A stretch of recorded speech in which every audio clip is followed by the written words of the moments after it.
Chapter 1: The Gray Silence. The world outside the Osprey's cockpit was a wound in the earth, a monochromatic scar carved across the continent. Jorik Vance pressed his forehead against the cold plexiglass, the vibration of the rotors a familiar tremor in his bones. Below, the forest was not green. It was the color of ash and old bone, a million gray daggers aimed at the sky. There were no birds, no sign of movement. The silence of the place was so profound, it seemed to leak through the fuselage, a pressure against the eardrums more oppressive than the engine's roar. Anything on comms, Corb? Vance's voice was a low rumble in his helmet mic. Corbin Udell, hunched over his console in the troop bay, grunted. Noise, same as the last 50 clicks. It's not static, Commander. It's a clean signal bleed like the whole damn forest is broadcasting on every channel at once.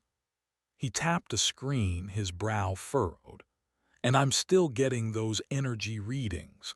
Low frequency, spiking erratically.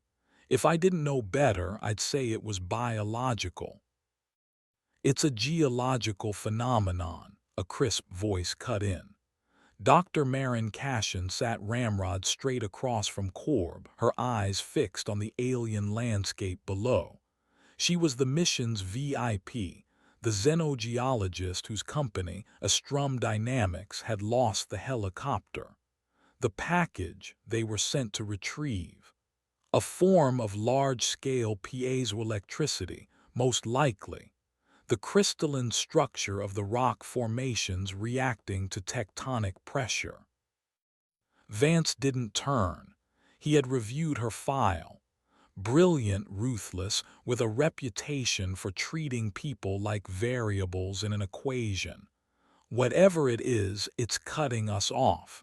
We'll be dark the second we touch ground. Expected, Cashin said, her tone dismissing the concern. The preliminary survey drone noted similar interference. The drone also noted its operational lifespan was 17 minutes before it ceased all transmission, Corb muttered, loud enough for the team to hear. A heavy, humorless chuckle came from the seat next to him. Mags Brask, built like the heavy repeater she cradled in her arms, cracked her knuckles. 17 minutes. We can beat that. Penn Hallstrom, the rookie scout, gave a nervous smile. He was checking the seals on his gauntlets for the 10th time. This was his first off-world contract, first real deployment. The excitement radiating from him was a stark contrast to the weary professionalism of the others. "We're not here to beat a record, Brask," Vance said, his gaze still locked on the terrain. "We go in, we locate the crash site, we retrieve the package, and we get out. Simple." "Nothing's ever simple, Commander," Lena Hom, the medic, said quietly. She was methodically organizing her med kit, her movements precise and calming. But her eyes kept flicking towards the gray world outside. She saw things other people missed. It was what made her a superb medic and a deeply unsettling person to sit next to during a tense mission. "LZ is coming up," the pilot's voice crackled through the comms. "It's a clearing of sorts. Ground looks stable, but I'm not shutting down. Drop-off only." The Osprey banked, its engines tilting with a hydraulic groan. The view shifted, and Vance saw their landing zone. It wasn't a clearing in a traditional sense. It was a place where the petrified spires were shorter, more broken, like the shattered teeth of some colossal jaw. The ground was a carpet of gray dust and razor-sharp fragments. "Go time," Vance commanded. The rear ramp lowered with a hiss, and the oppressive silence of the forest washed in, swallowing the engine noise. The air was cold, thin, and carried a scent like ozone and old stone. There was no smell of decay, no scent of life. It was the sterile air of a tomb. Vance led the way, his boots crunching on the crystalline ground. The sound was unnervingly loud. He dropped to a knee, his rifle sweeping the area. Mags and Penn took up positions on his flanks. Corb followed, hauling his gear, while Lena stayed close to the ramp, her eyes scanning the team. Cashin was the last one out, a specialized sensor kit in her hands, her expression one of avid, hungry curiosity. 30 minutes on the ground, then we pull out, with or without you. The pilot's voice, tinny without the helmet comms, echoed from the Osprey. We'll be at the extraction point, Vance confirmed, giving a sharp wave. The ramp began to rise, sealing them in.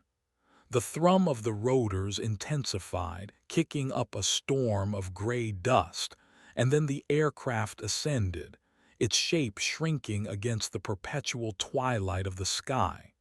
Soon it was gone. The silence that descended was absolute. It was a living thing. "Comms are dead, Commander," Corb announced, tapping his earpiece. "We're on our own." "Expected," Vance said, mirroring Cashin's earlier coldness. He stood, his senses on a razor's edge. The trees were not trees. They were jagged spires of a mineral he didn't recognize, some semi-translucent, others opaque and dark. They soared hundreds of feet into the air, their surfaces covered in complex, fractal patterns. It was a cityscape for a species that didn't understand right angles. "Incredible," Cashin breathed, running a gloved hand over the nearest formation. "The structural integrity is impossible.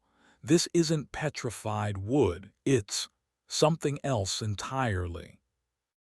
"Let's focus on the mission," Vance cut in. He gestured to Penn. "You have the last known coordinates. Lead the way." Penn nodded, his confidence returning with a clear directive.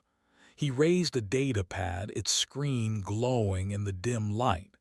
"The crash should be about 4 clicks northeast of here. Terrain looks sharp." That was an understatement. The ground was a minefield of crystalline shards. Every step required careful placement. The spires grew closer together as they moved, forcing them into narrow, winding canyons. The light from the sky barely penetrated, casting long, distorted shadows that seemed to writhe at the edges of their vision. The air grew colder. They moved in silence for the better part of an hour, the only sound the crunch and scrape of their boots. Vance kept his team in a tight formation, his head on a constant swivel. He couldn't shake the sensation of being watched. It was a classic symptom of battlefield paranoia, but here it felt different. It felt ancient. "Commander," Corb's voice was strained. He pointed to a small device in his hand. "Those energy readings are getting stronger, and they're pulsing like a rhythm, about 20 beats per minute." "A geothermal vent," Lena suggested, her voice low. "No," Corb shook his head. "The pulse is too regular, too clean. It's the signature of a massive, coordinated biological system." "In Ruck," Mag scoffed. "I'm just telling you what the machine says," he shot back, his frustration evident. Cashin, however, looked ecstatic. "A biosignature, of course. It's not just a forest, it's an organism, or the remains of one. We're walking through a fossil, the biggest fossil in the universe." Vance ignored her. A new feeling was creeping into his awareness, a low thrum of something. He couldn't hear it, but he could perceive it in his teeth, in his sternum. It was a vibration that resonated with the primal part of his brain. It felt like pressure, like anticipation. "Hold," Vance said, raising a fist. The team froze. He listened, straining his ears against the silence. There was nothing, just the whisper of the wind through the crystal spires. "What is it?" Penn whispered. "Something's wrong." Vance couldn't explain it better than that. The feeling was growing stronger, a psychic hum that was setting his nerves on fire.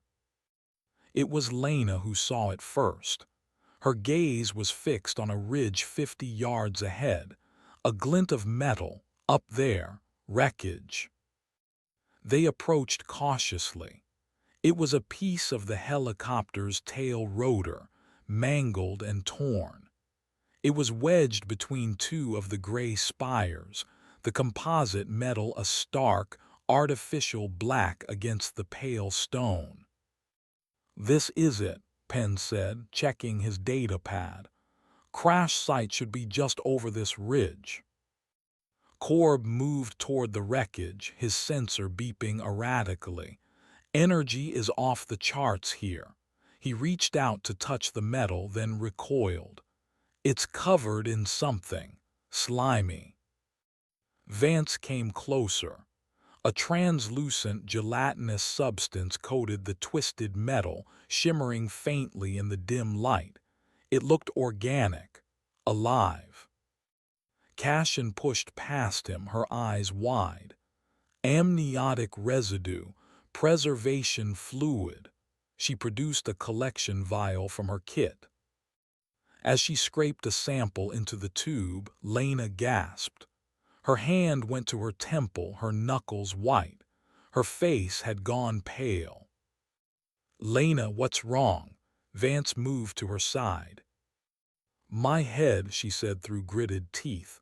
"A spike of pain like a needle in my brain." She squeezed her eyes shut.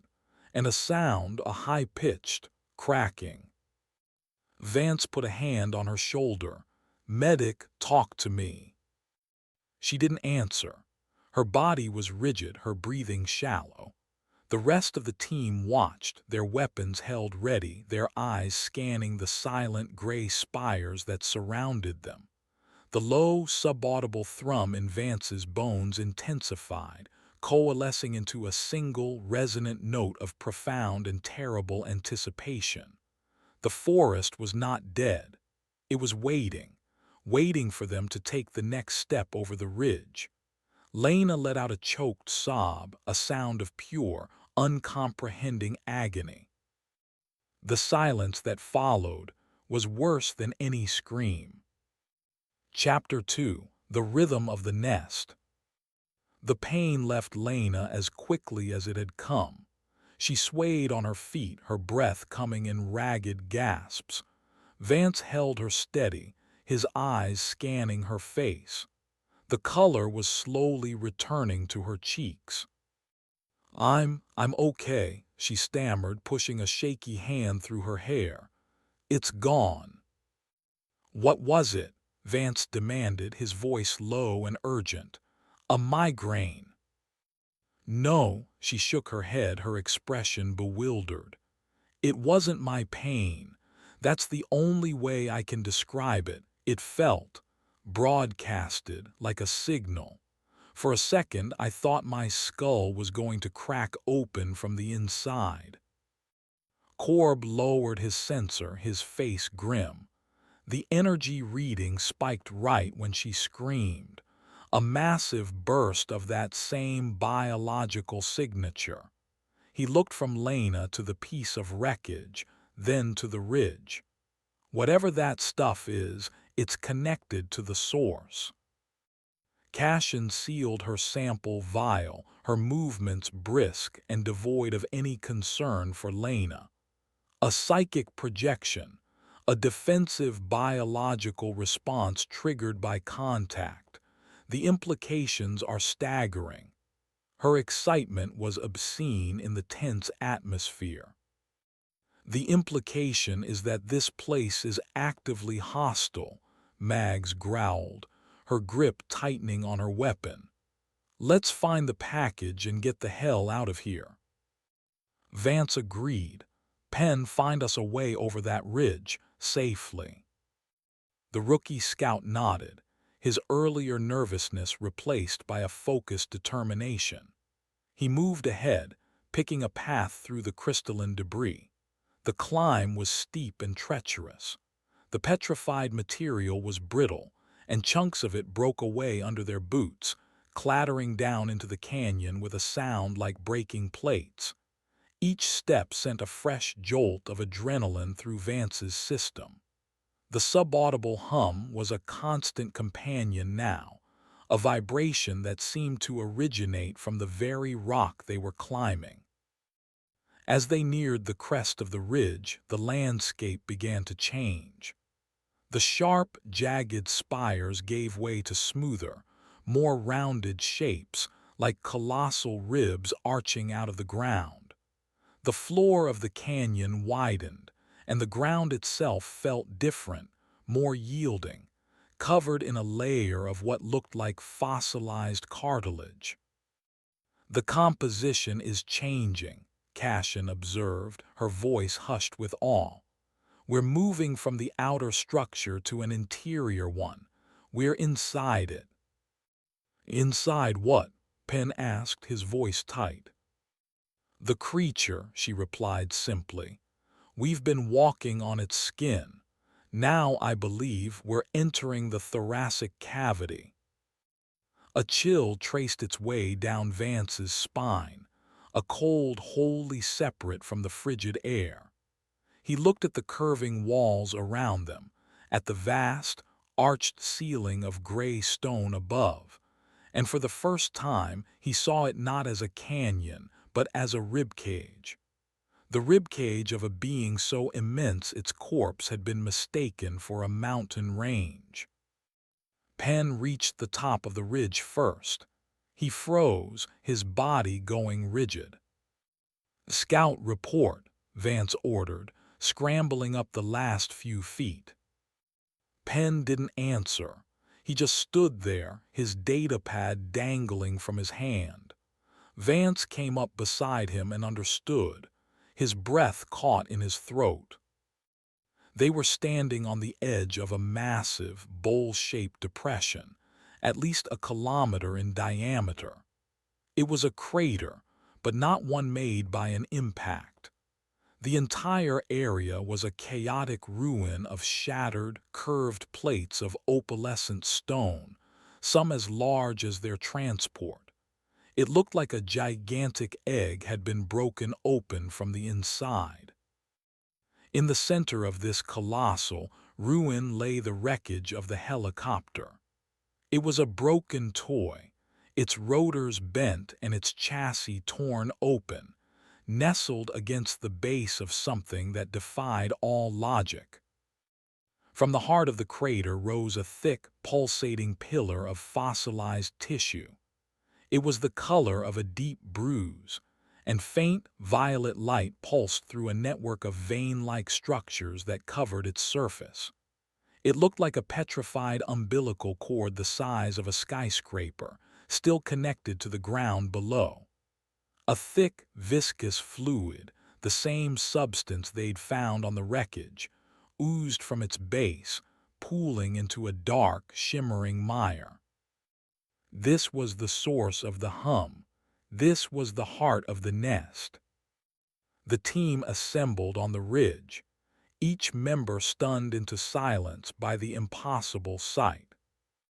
"My God," Corb breathed, staring at his sensor. "The readings. Commander, this is the source. The energy output is equivalent to a small fission reactor, but it's all biological." "The package," Vance said, forcing the words out. His mind was struggling to process the scale of what he was seeing. "Where is the package?" The manifest said it was in a hardened transport case in the main cargo bay, Cashin said, her voice trembling with scientific fervor. "We have to get down there." "We have to be careful," Lena countered, her eyes wide with dread. "That feeling I had, it came from there. That place is not just a power source, it's aware." Vance felt a surge of the same psychic pressure he'd experienced earlier. It was stronger here, a wave of raw, unfiltered emotion washing over him.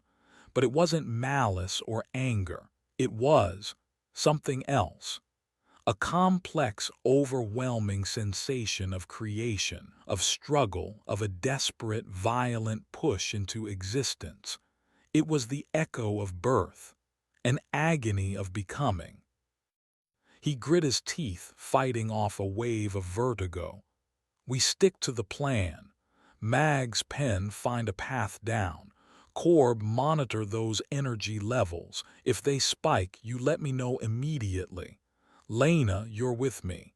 Cashin, you stay behind us." The descent into the nest was a slow, nerve-shredding ordeal. The ground was littered with the fossilized eggshell fragments, their edges sharp as surgical steel. The air grew thick and heavy, carrying the scent of ozone and something else, something vaguely metallic and organic, like old blood. The pulsing of the umbilical set a rhythm, a slow, deep heartbeat that they could perceive in their chests. They reached the helicopter wreckage. The fuselage was torn open, a gaping wound in its side. The interior was a mess of wires and shredded metal. "Cargo bay's this way," Mag said, shouldering her repeater and moving toward the rear. Vance did a quick sweep of the cockpit. The pilots were gone, not just unbuckled or thrown from the crash. They were missing. The harnesses were sliced clean through. "Commander," Lena called out, her voice strained. "You should see this." She was standing near one of the shattered landing struts. There, half buried in the gray dust and organic slime, was a single boot. It was standard military issue, but something was wrong. It looked hollowed out. A small, perfectly round hole had been bored through the heel. Vance nudged it with his rifle. It was light, almost weightless. He knelt, peering inside. The boot was empty, but the interior was coated with a dried, chalky residue. "It's like something dissolved him from the inside out," Lena whispered, horrified. A sudden burst of static came from Mags's radio. "Got the cargo bay open. The case is here. It's intact." Relief, cold and sharp, cut through Vance. "Good, grab it and let's move. We're leaving." "There's something else, Commander." Mags's voice was different, tense. "The pilot, I found one of them." Vance and Lena exchanged a look, then hurried toward the back of the aircraft. They found Mag standing over a body near the open cargo hatch. The corpse was dressed in a pilot's uniform, but it was grotesquely altered. It was desiccated, a mummified husk, its skin stretched tight over its bones. Its mouth was frozen open in a silent scream. And from its chest, 3 thin, bony, gray appendages had erupted, like the legs of some horrific insect breaking out of a chrysalis. They were made of the same material as the forest. "What in God's name?" Vance started. Before he could finish, a piercing shriek echoed across the crater. It was the energy alarm from Corb's sensor. "Commander, spike! Massive spike!" Corb yelled from his position near the cockpit. At the same instant, the psychic pressure hit Vance like a physical blow. It was 1,000 times stronger than before. It wasn't a memory of birth, it was the act itself. A tidal wave of agony, terror, and relentless explosive force. He staggered, his vision blurring. He felt the phantom sensation of his bones breaking, of his skin tearing. He cried out, falling to one knee. Through the haze of psychic pain, he saw Lena collapse, clutching her head. He saw Mags drop her repeater, her face a mask of horror. Penn was on the ground, convulsing.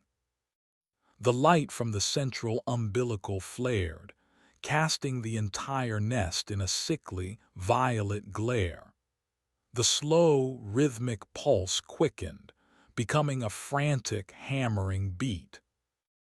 And at the edge of the crater, on the ridge they had just ascended, a figure stood silhouetted against the dim sky. It was tall and gaunt, its limbs too long, its posture impossibly wrong. It moved with a lurching, deliberate gait, its form a nightmarish assembly of fossilized tissue and sharp, bony plates. It was humanoid, but it was not human. It was a thing born of the nest, a guardian, a remnant. It raised a long, spindly arm, pointing a finger tipped with a shard of obsidian-like bone directly at them. And then it began its descent into the crater. It was coming for them. Chapter 3: The Midwife. The psychic wave receded, leaving behind a nauseating silence and the echo of its passage, a phantom pain that made every muscle in Vance's body tremble. He pushed himself up, his ears ringing. The world swam back into focus, a gray, violet-tinged nightmare. His first instinct was his team. "Sound off," he roared, his voice raw. "Here," Mags grunted, pushing herself to her feet. She snatched up her repeater, her knuckles white. Her face was pale, beaded with sweat. "Okay," Penn's voice was a shaky whisper from the ground. He was curled into a ball, but he was moving. Lena was already tending to him, her own face a mask of disciplined pain. He's seizing, the psychic shock. Vance's gaze snapped back to the ridge. The figure was gone. Corb status. There was no answer. "Corbin, report."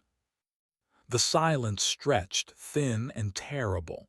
Vance's blood ran cold.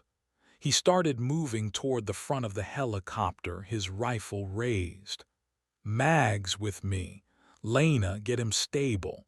We need to move 5 minutes ago." Mags fell into step behind him, her heavy weapon sweeping back and forth. What was that thing? "Trouble," Vance said, his teeth clenched. They rounded the nose of the helicopter. Corb's equipment lay scattered on the ground. His sensor was still shrieking its high-pitched alarm. But Corb was gone. A deep drag mark, as if something heavy had been pulled through the crystalline dust, led away from his position, toward a dark, cavernous opening in the crater wall that looked like a shattered section of a massive femur. "No," Vance whispered. The drag mark was smeared with the same translucent, organic slime they'd seen before.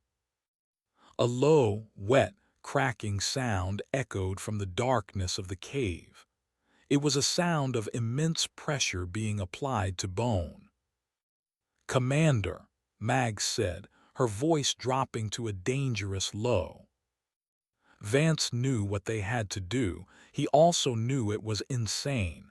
"We don't leave our people behind." He switched his rifle's sight to thermal. "We go in." "Damn right we do," Mags said, a grim finality in her tone. He keyed his radio. "Lena, how's the kid?" He stopped seizing, disoriented. "I don't think he can walk on his own." "Get him inside the helicopter's cargo bay. Barricade the door. Stay there until I call. Do not come out. Do you understand?" "Jorik, what's going on?" Her use of his first name betrayed her fear. "Just do it, Lena, now." He cut the connection before she could argue.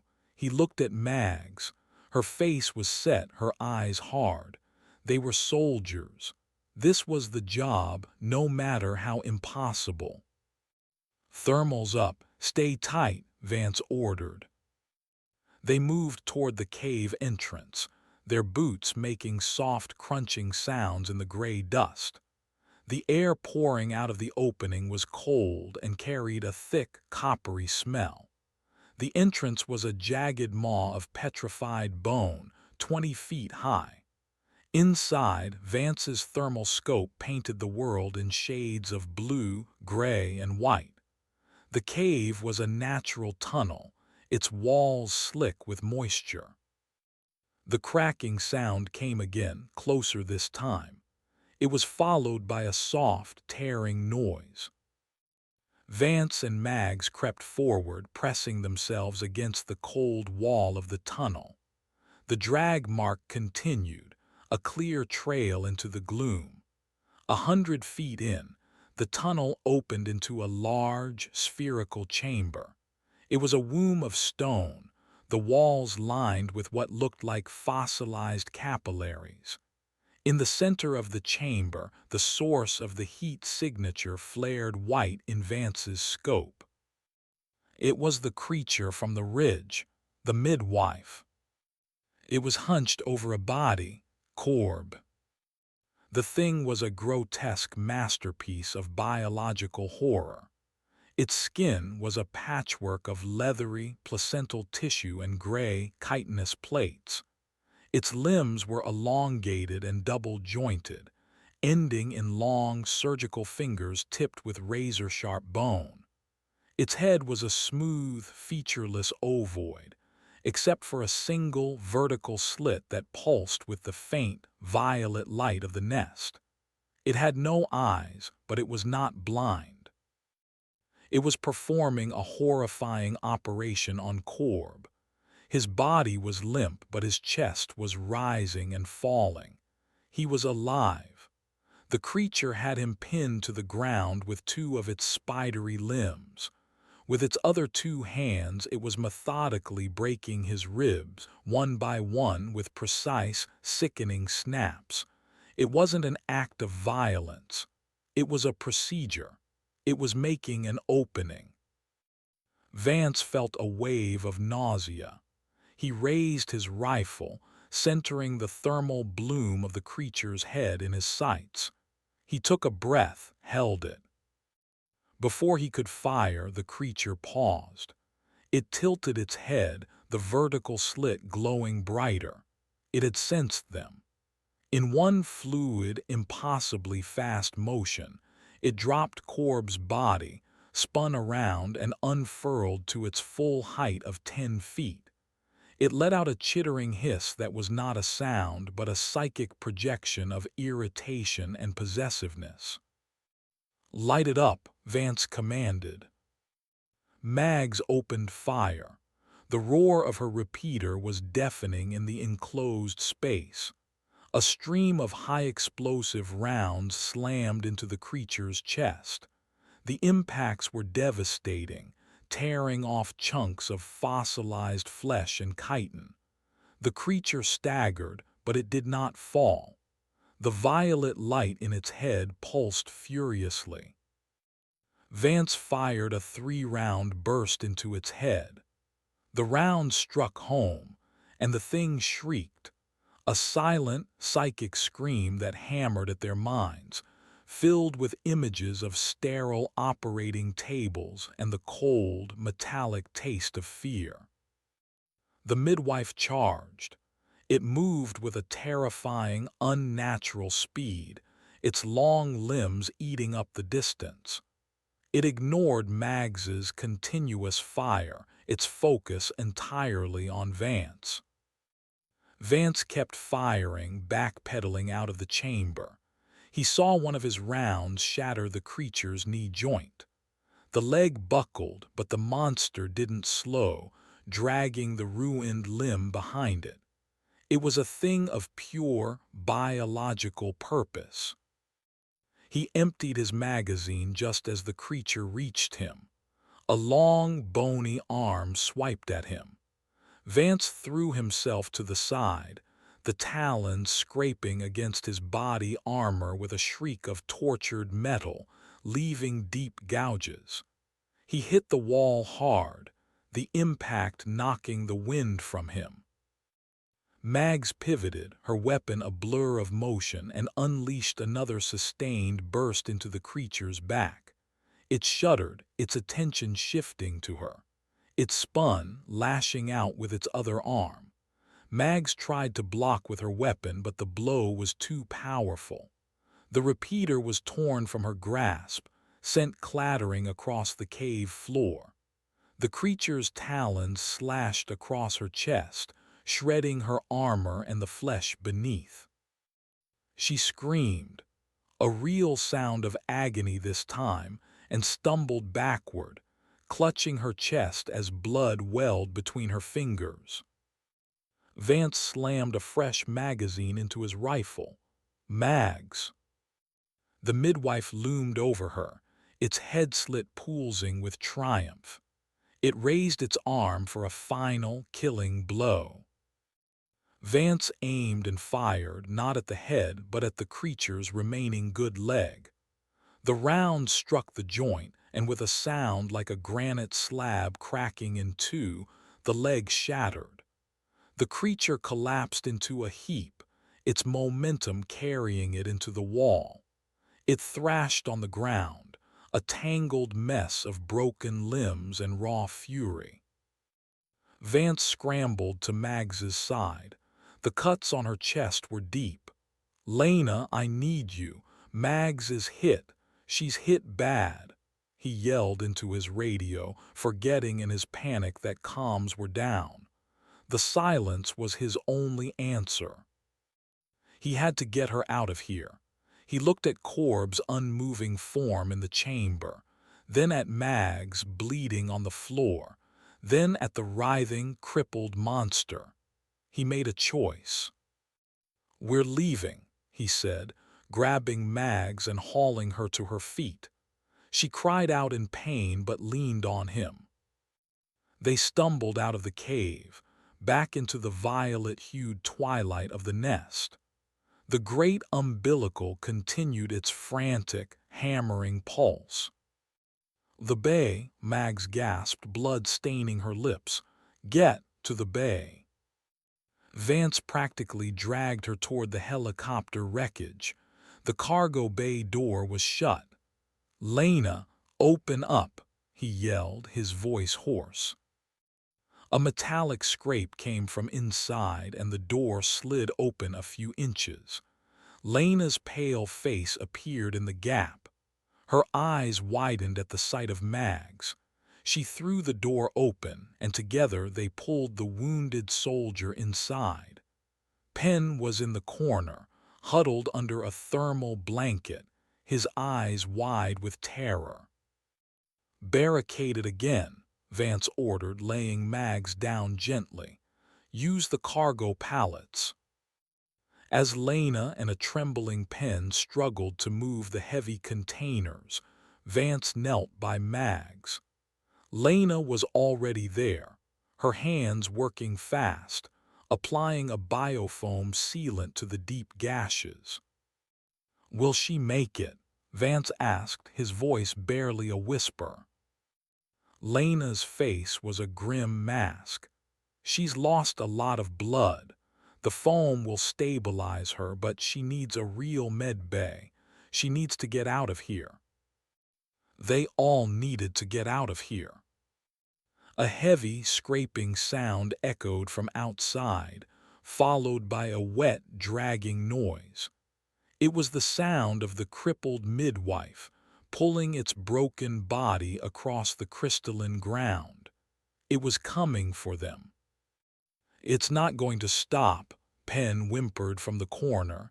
"It's going to keep coming." Vance went to the partially barricaded door, peering through a small gap.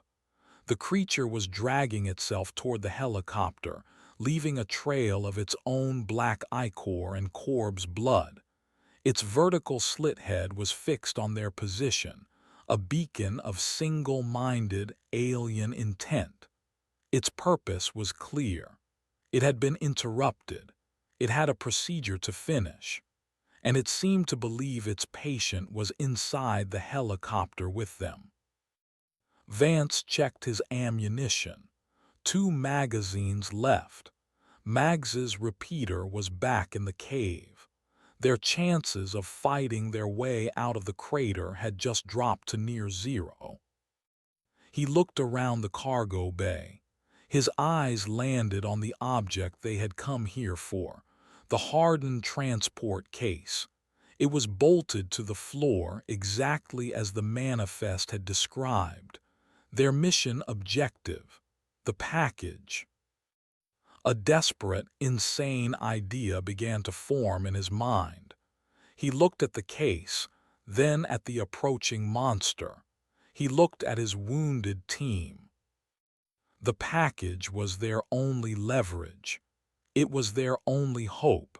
He just had to figure out what was inside it. He moved to the case. It had a biometric lock and a digital keypad. Cashin would have the codes.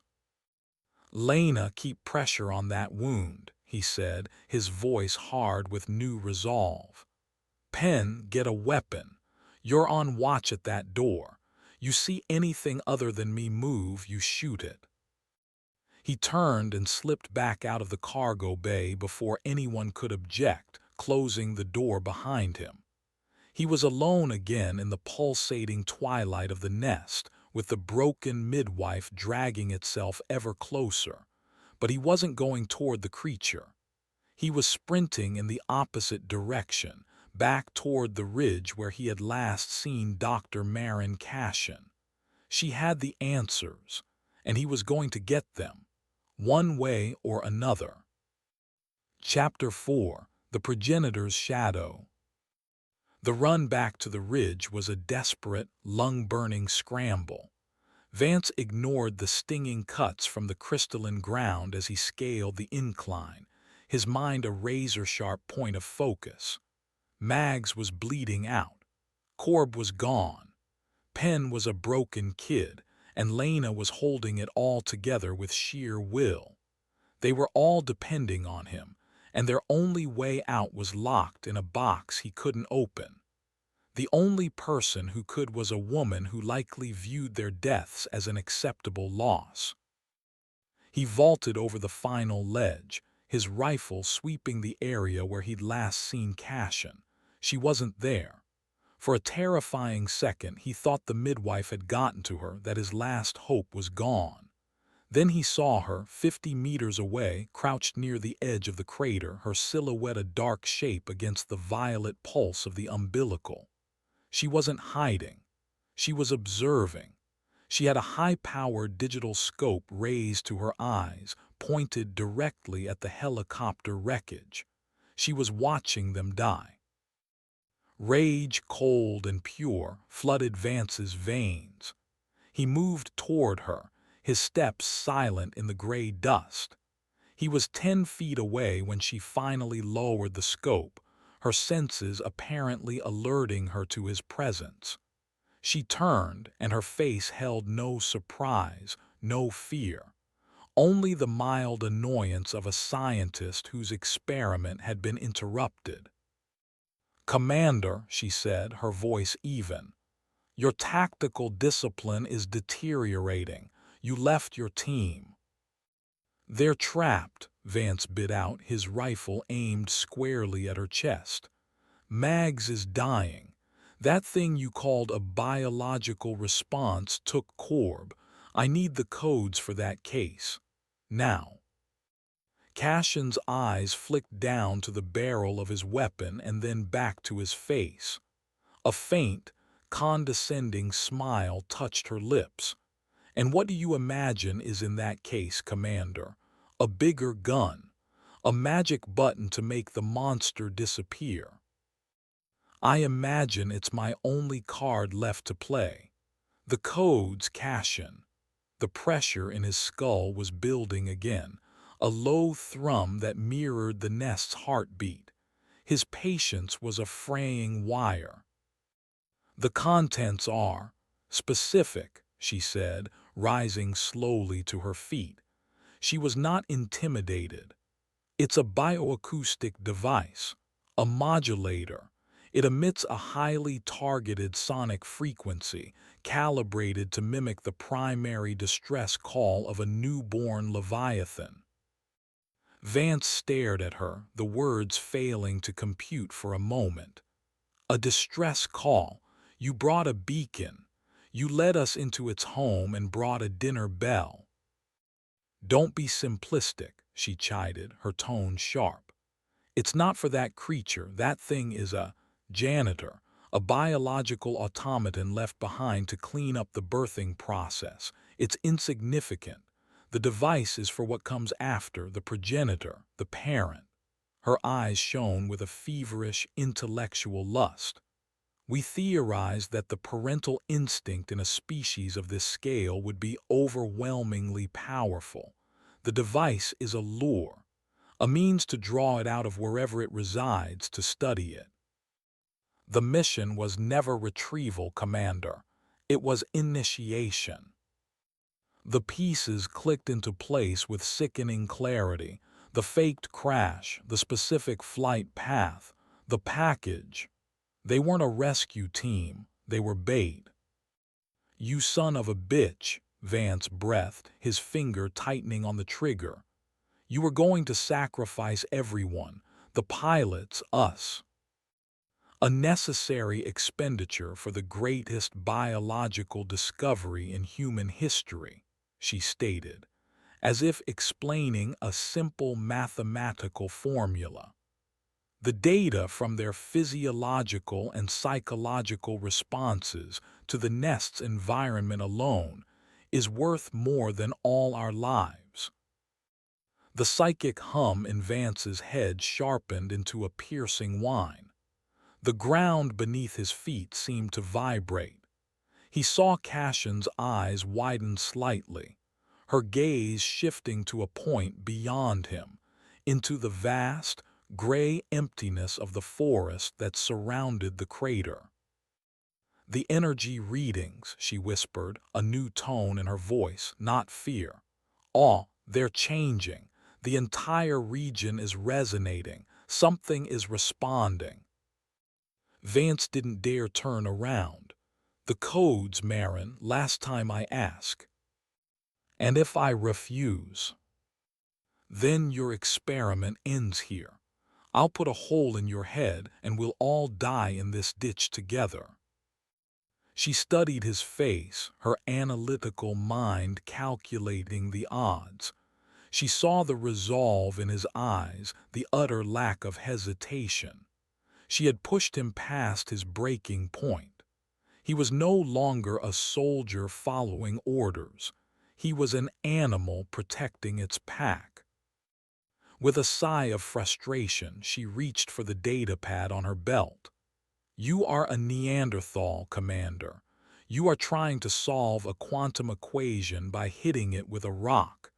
The sequence is Alpha 970 Delta. Biometric authorization is keyed to my voice. You'll need me to open it." As she spoke, the world went silent. The rhythmic pulse of the umbilical ceased. The low hum in Vance's skull vanished. The air became thick, heavy, and unnaturally still. A shadow fell over them, but there was nothing in the sky to cast it.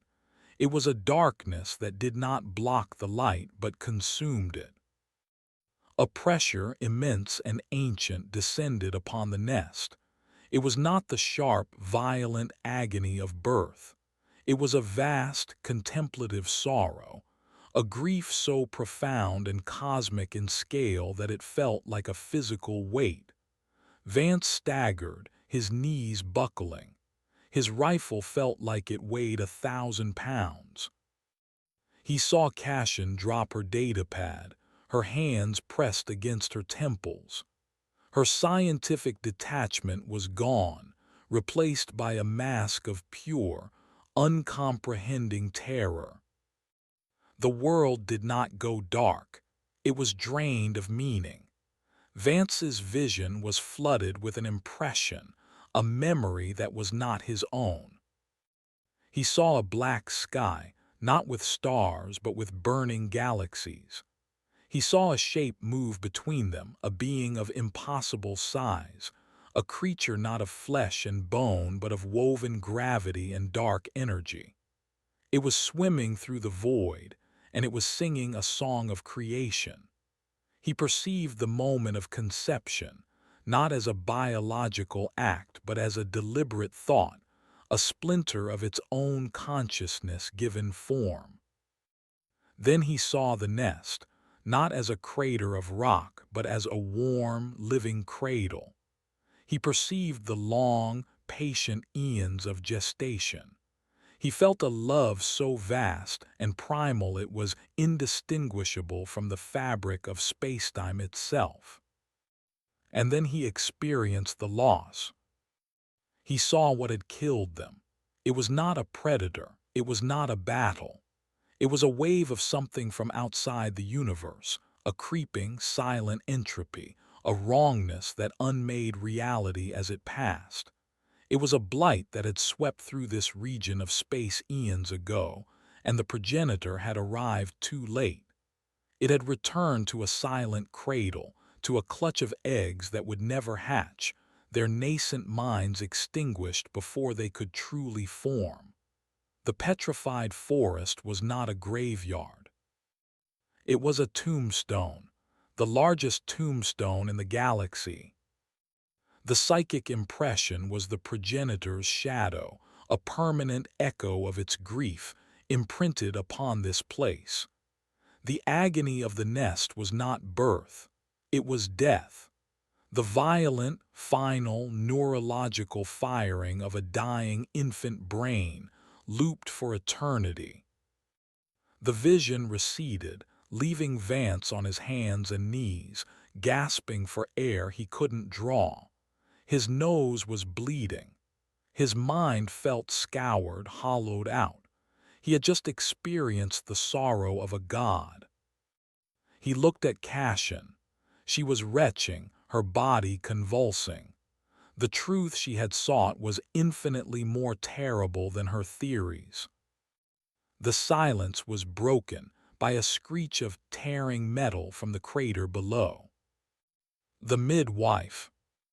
The progenitor's shadow had stunned them, but the automaton was immune to sorrow. It was still trying to get to its patients. Vance forced himself to his feet. His rage was gone, burned away by the cosmic horror he had just witnessed. All that remained was a single, desperate imperative: get his people out. He grabbed Cashin by the arm, hauling her upright. She was limp, her eyes vacant. Get up, damn you!" He shook her hard. Her eyes slowly refocused on him, filled with a new, profound terror. It wasn't alive," she stammered. "It was a memory, the echo of its passing."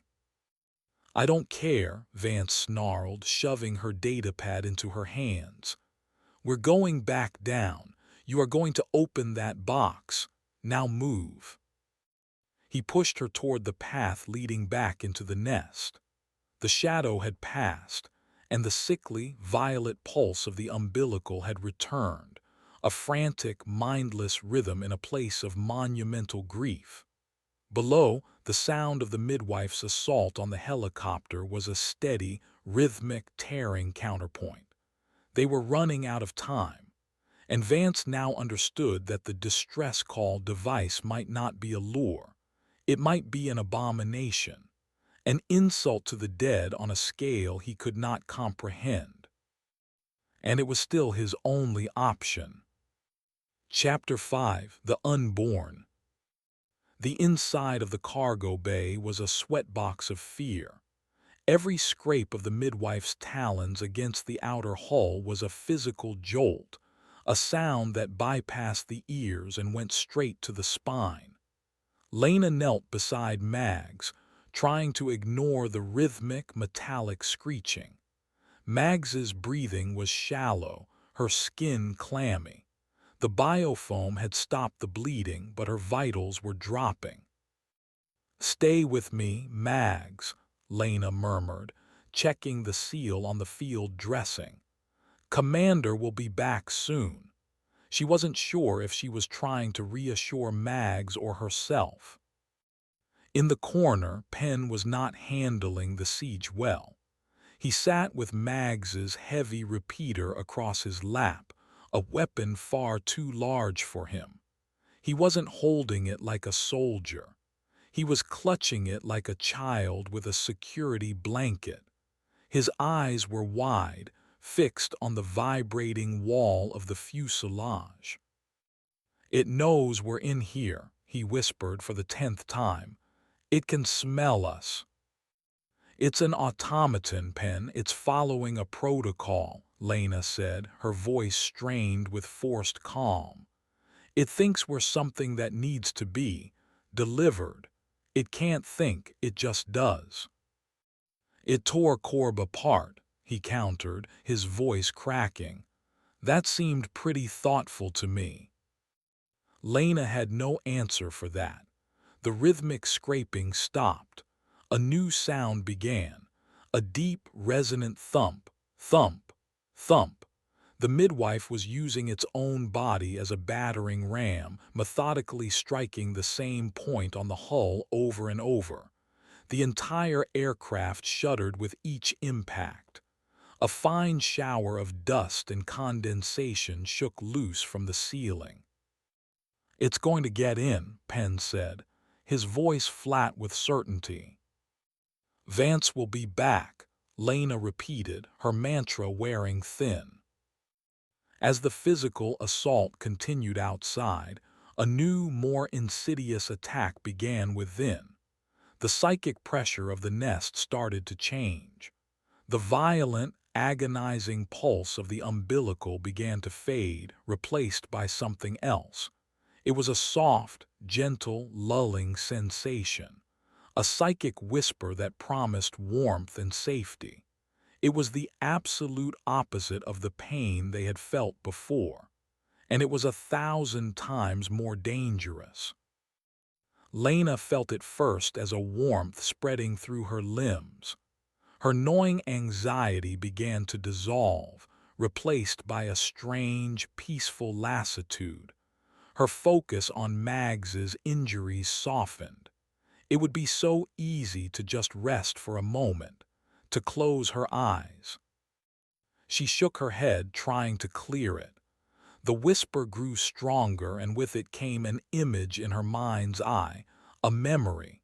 She was in her grandmother's kitchen, the smell of baking bread in the air. The sun was streaming through the window. It was safe. It was home. She blinked, and for a second the cold metal wall of the cargo bay was a sun-drenched, yellow-painted wall. She could almost smell the bread. "No," she said aloud, her voice a croak. She bit the inside of her cheek hard. The sharp sting of pain cut through the illusion, and the cargo bay snapped back into grim focus.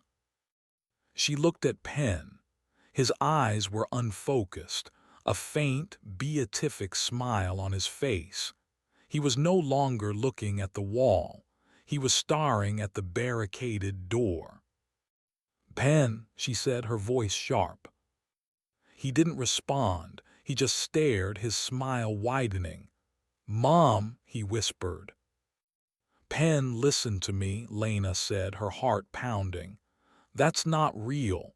The nest is doing this. It's projecting. You have to fight it." She says it's okay, Penn said, his voice soft and dreamy. She says if I open the door, we can all go home. It's warm outside. She's waiting. Penn, no. He started to rise, the heavy repeater clattering from his lap. He took a shuffling step toward the door. The thudding from outside continued, a percussive beat to their psychological unraveling. Lena scrambled to her feet. She had to stop him. She grabbed his arm. It's a trick. It's this place.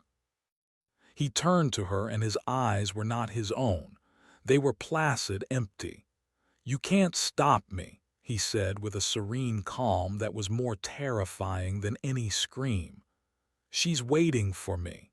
He was surprisingly strong, his body fueled by the hallucination.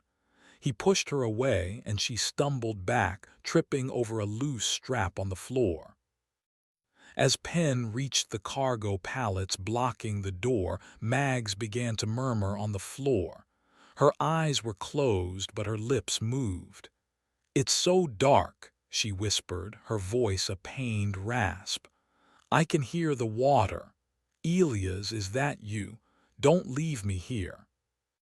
The nest was picking them apart, using their own memories and desires as weapons. The violent echo of birth had been a blunt instrument. This was surgical. This was the gentle, psychic dream of something that had never woken up, its eternal, subconscious slumber reaching out to pull them in.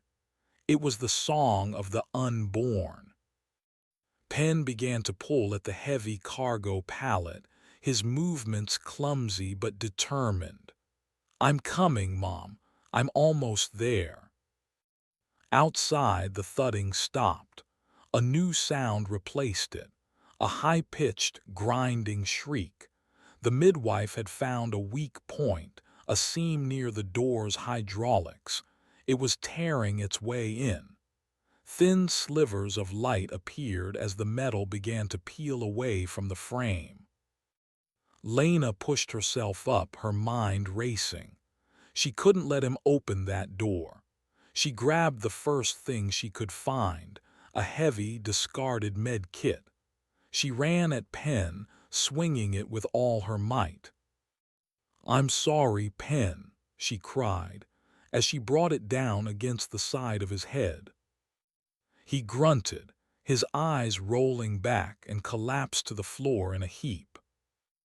At the exact same moment, Vance reappeared, sliding the door open just enough to slip through, shoving Cassian in ahead of him. He slammed the door shut just as a long, bony talon pierced the weakening seam, punching through the metal with a deafening shriek. Vance took in the scene in a second. Mags, pale and unconscious. Penn knocked out at Lena's feet. Lena standing over him with the med kit, her face a mess of tears and resolve. The midwife's talon, sharp as a spear, retracted from the hole it had made. "What happened?" Vance demanded, moving to help Lena barricade the door again. "The nest," Lena said, her voice shaking. "It was making us see things. He tried to open the door." Cassian, her face still ashen from her experience on the ridge, stared at Penn's unconscious form. The psychic field is polymorphic, fascinating. It adapts its method of attack. "Shut up," Vance and Lena said in unison. Another talon pierced the hull, higher this time, then another. The midwife was climbing the side of the helicopter, looking for another way in. They heard it scraping on the roof above them. Vance ignored it. He dragged Cassian over to the transport case. "Open it now." Cassian knelt, her hands trembling as she worked the keypad. "Alpha 970 Delta," she said, her voice flat. She pressed her thumb to the biometric scanner. A green light flashed. Voice authorization, Marin Cashin, override protocol epsilon. With a series of soft clicks, the locks on the case disengaged. A faint hiss of equalizing pressure escaped from the seams. The scraping on the roof stopped. An eerie silence fell over the cargo bay, broken only by Maggs's shallow breathing. Vance and Lena shared a look of dread. Vance raised his rifle, aiming it at the ceiling. A tremendous, deafening crash erupted from directly above them. The ceiling of the cargo bay buckled inward as the midwife slammed its full weight down. Metal shrieked and tore. A section of the roof ripped open, and the midwife's featureless, violet-lit head peered down at them.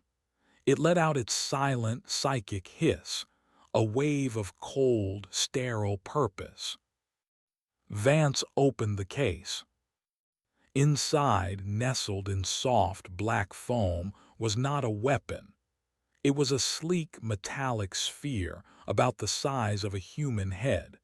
It was covered in intricate, glowing blue circuits. As the midwife began to force its broken body through the hole in the roof, Vance reached in and hit the large, central activation panel on the device. The sphere emitted a low, resonant hum, and from it a sound began to broadcast, a sound that was not a sound. It was a psychic scream of a newborn, a call of pure, desperate, infantile need. It was the most terrifying thing Vance had ever heard. Chapter 6: The Carrion Weeper. The effect of the device was instantaneous and catastrophic. The midwife, halfway through the torn roof, froze. Its head slit, which had been fixed on the team, snapped toward the glowing sphere. The psychic broadcast of the fake hatchling washed over it, and its programming seemed to short-circuit. Its sterile, procedural intent was overwhelmed by a far more powerful primal directive. It let out a psychic shriek, but this one was different. It was not a hiss of irritation. It was a full-throated roar of incandescent rage. It no longer saw them as patients to be delivered. It saw them as a rival brood, a contamination, an abomination in the sacred nest that had to be purged.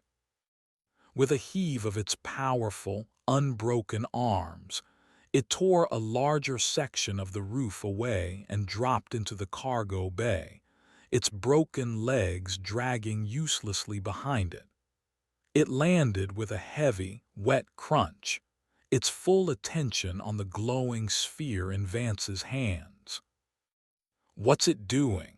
Lena yelled, dragging Penn's unconscious body further into the corner.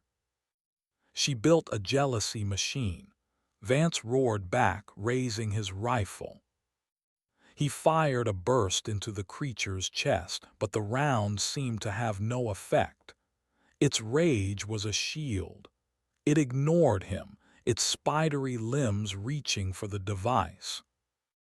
Outside the helicopter, the nest reacted. The constant, rhythmic pulse of the umbilical stuttered and stopped.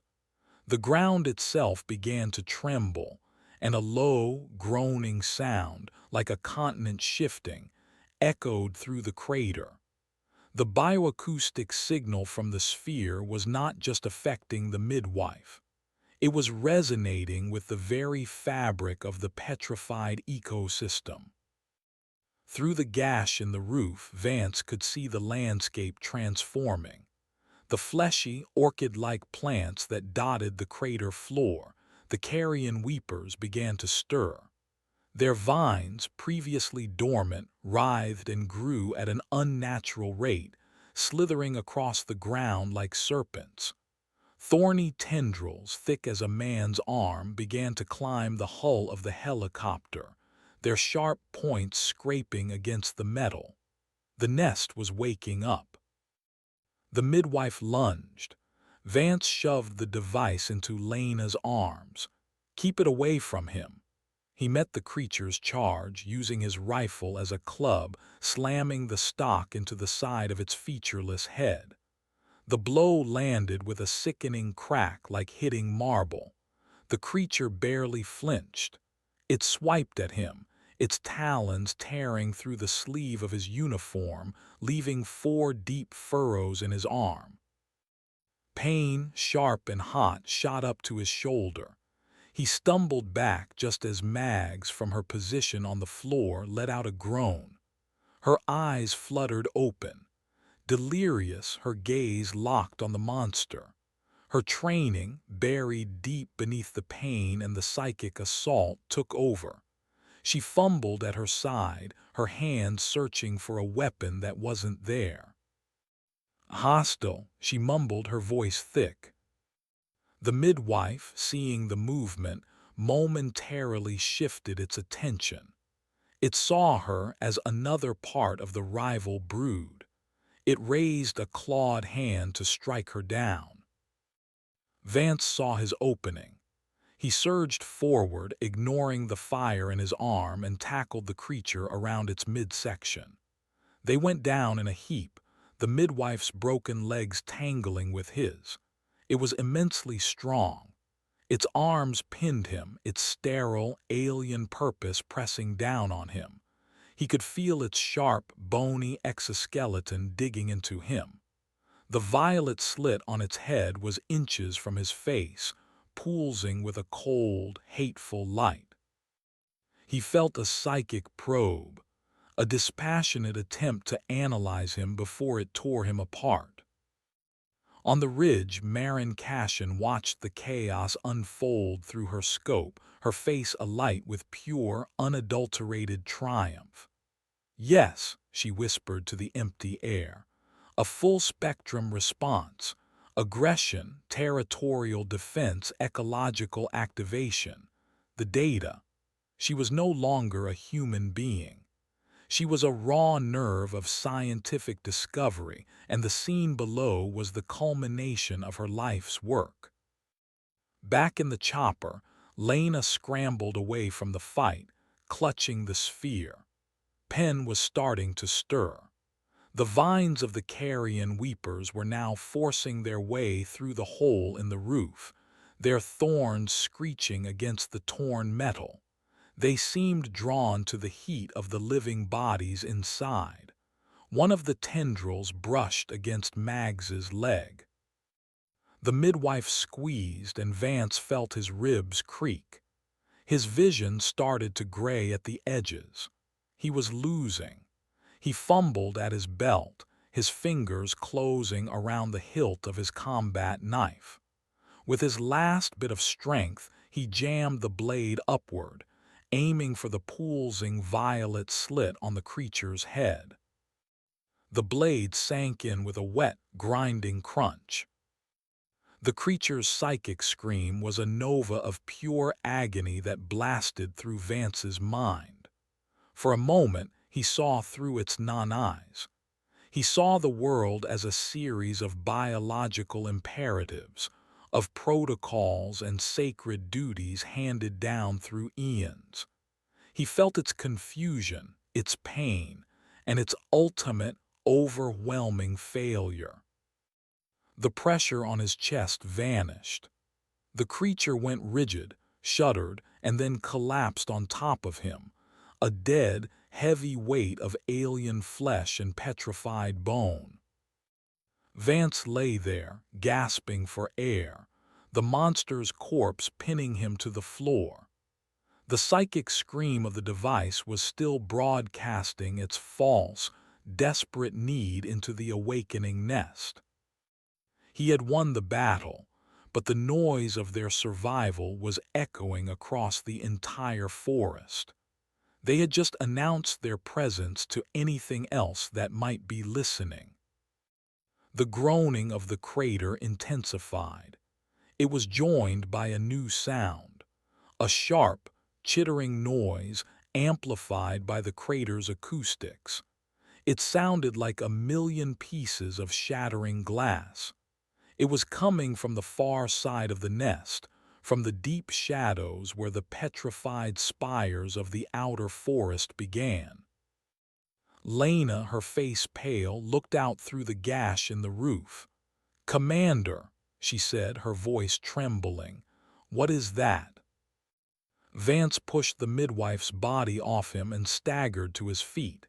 He looked out. Across the crater, emerging from the gray canyons, was a pack of creatures. They were the source of the chittering, their 6 insectoid legs moving with a horrifying speed across the razor-sharp ground. They were the petrivores, the forest's carrion eaters, and the device was screaming that fresh meat had just been born. But they were not what held Vance's attention. Behind them, a much larger shape was detaching itself from the shadows. It moved with a liquid grace that belied its size. Its body was a sleek, dark mass of muscle and armor, covered in overlapping plates that reflected the nest's violet light like fractured mirrors. It was a shardback stalker, the forest's apex predator, and it was the size of a tank. It ignored the pack of smaller scavengers. Its massive head, an angular wedge of petrified bone, was raised, sniffing the air. Its attention was fixed entirely on the source of the broadcast, on the helicopter. Cashin on the ridge saw it too. Her triumphant expression faltered, replaced by a flicker of genuine fear. Her experiment had succeeded beyond her wildest dreams. It had summoned a progenitor's grief, activated the nest's defenses, and now it had called the locals to the feast. And she was on the menu. The stalker lowered its head and let out a roar. It was not a vocalization. It was the sound of 1,000 knives being sharpened at once, a grating, metallic shriek that tore at the nerves. It began to lope toward them, its powerful legs closing the distance with terrifying speed. Vance looked at the approaching monster, at his wounded team, at the malevolent, waking landscape. He looked at the sphere in Lena's hands, the device that had saved them only to condemn them. "Turn it off," he croaked, blood from his arm dripping onto the floor. "Lena, turn the damn thing off." Chapter 7: Echoes and Teeth. "Lena, turn the damn thing off." Vance's voice was a ragged bark, torn from a throat raw with psychic residue and exhaustion. Lena fumbled with the glowing sphere. Its surface was a seamless, smooth metal, with no obvious switches or buttons, only the central activation panel that was now flush with the casing. There's no control." The shardback stalker was closing the distance, its movements an unnerving combination of predatory grace and mechanical precision. It didn't run. It flowed over the crystalline terrain, its plated body rippling like a serpent made of obsidian knives. The smaller petrivores scattered before it, a chittering tide of scavengers giving way to the true apex. Vance's mind raced, a frantic tactical analysis overriding the pain in his arm. They couldn't outrun it. They couldn't fight it.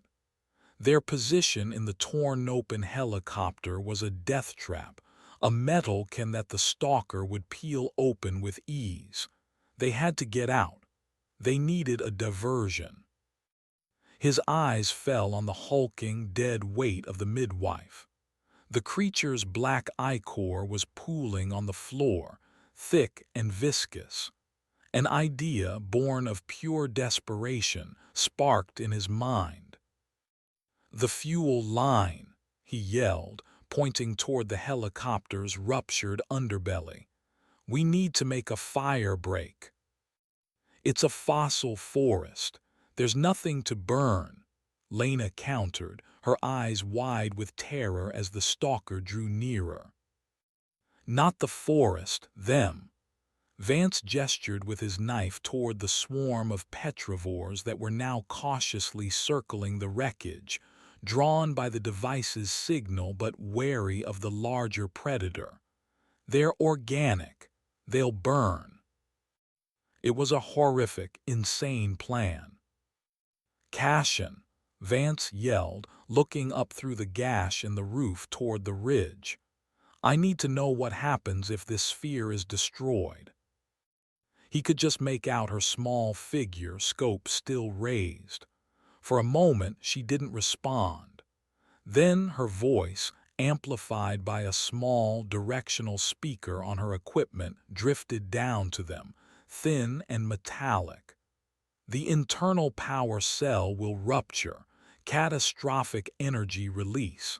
It will vaporize everything within a 50-meter radius." A bomb. She had given them a psychic bomb. Of course she had. It was the perfect tool to ensure no rival corporation could ever recover her research if a mission went bad. The stalker was now less than 100 meters away.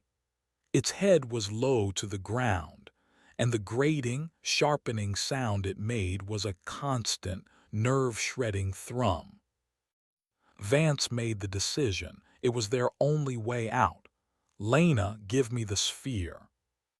She looked at him, her face a mask of confusion and horror. "What are you going to do?" "I'm going to change the menu," he said, his voice grim. He took the device from her. It was warm to the touch, and it vibrated with a low, powerful hum. The psychic scream it emitted was a physical pressure inside his skull. "Get mags and pen ready to move. We're going for that big, hollow bone we saw on the way in," he commanded, pointing toward a massive, fossilized femur bone that formed a natural archway at the edge of the crater. It was their only landmark, their only conceivable shelter. "The second you see me throw this, you run. You don't wait. You don't look back. You run." Lena nodded, her jaw tight with resolve. She turned and, with a surge of adrenaline, hoisted Penn's unconscious form over her shoulder in a fireman's carry. Vance moved to the corpse of the midwife. It was heavy, but he managed to roll it toward the largest tier in the fuselage.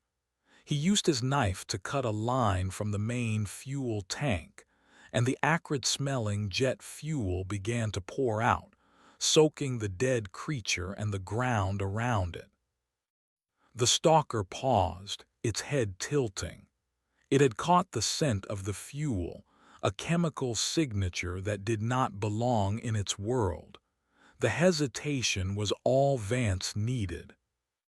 "Go," he screamed. Lena scrambled out of the wreckage, staggering under Penn's weight. Vance was right behind her, shoving the still delirious Mags ahead of them. "Move, Mags, move." Mags stumbled forward, her combat instincts fighting through the haze of pain, her legs moving on autopilot. Vance turned back, facing the crater. The petrivores, seeing the stalker pause, had grown bold. A few of them were skittering toward the helicopter, drawn to the midwife's corpse. Vance pulled a flare from his belt, struck it, and tossed it onto the fuel-soaked ground. The world erupted in a whoosh of orange flame. The jet fuel ignited, engulfing the midwife's body and the front half of the helicopter in a churning fireball. The petrivores caught in the blast shrieked, their crystalline carapaces cracking in the intense heat as they became living torches. The stalker recoiled, its mirror-like plates reflecting the sudden, violent light. It let out its grating roar, a sound of fury and confusion. This was his moment. Vance took the sphere, holding the psychic bomb in his hands. He took 2 running steps and hurled it with all the strength in his wounded arm. It flew in a high arc, not at the stalker, but into the center of the panicked, burning pack of petrivores. Then he turned and ran. He poured every last ounce of his energy into pumping his legs, the ground a blur of gray shards beneath his boots. He could hear Lena and Mags ahead of him. He could hear the shriek of the stalker, enraged by the fire and the alien device. He risked a glance over his shoulder. The sphere had landed. The stalker, its instincts overriding its caution, was charging toward the source of the psychic broadcast.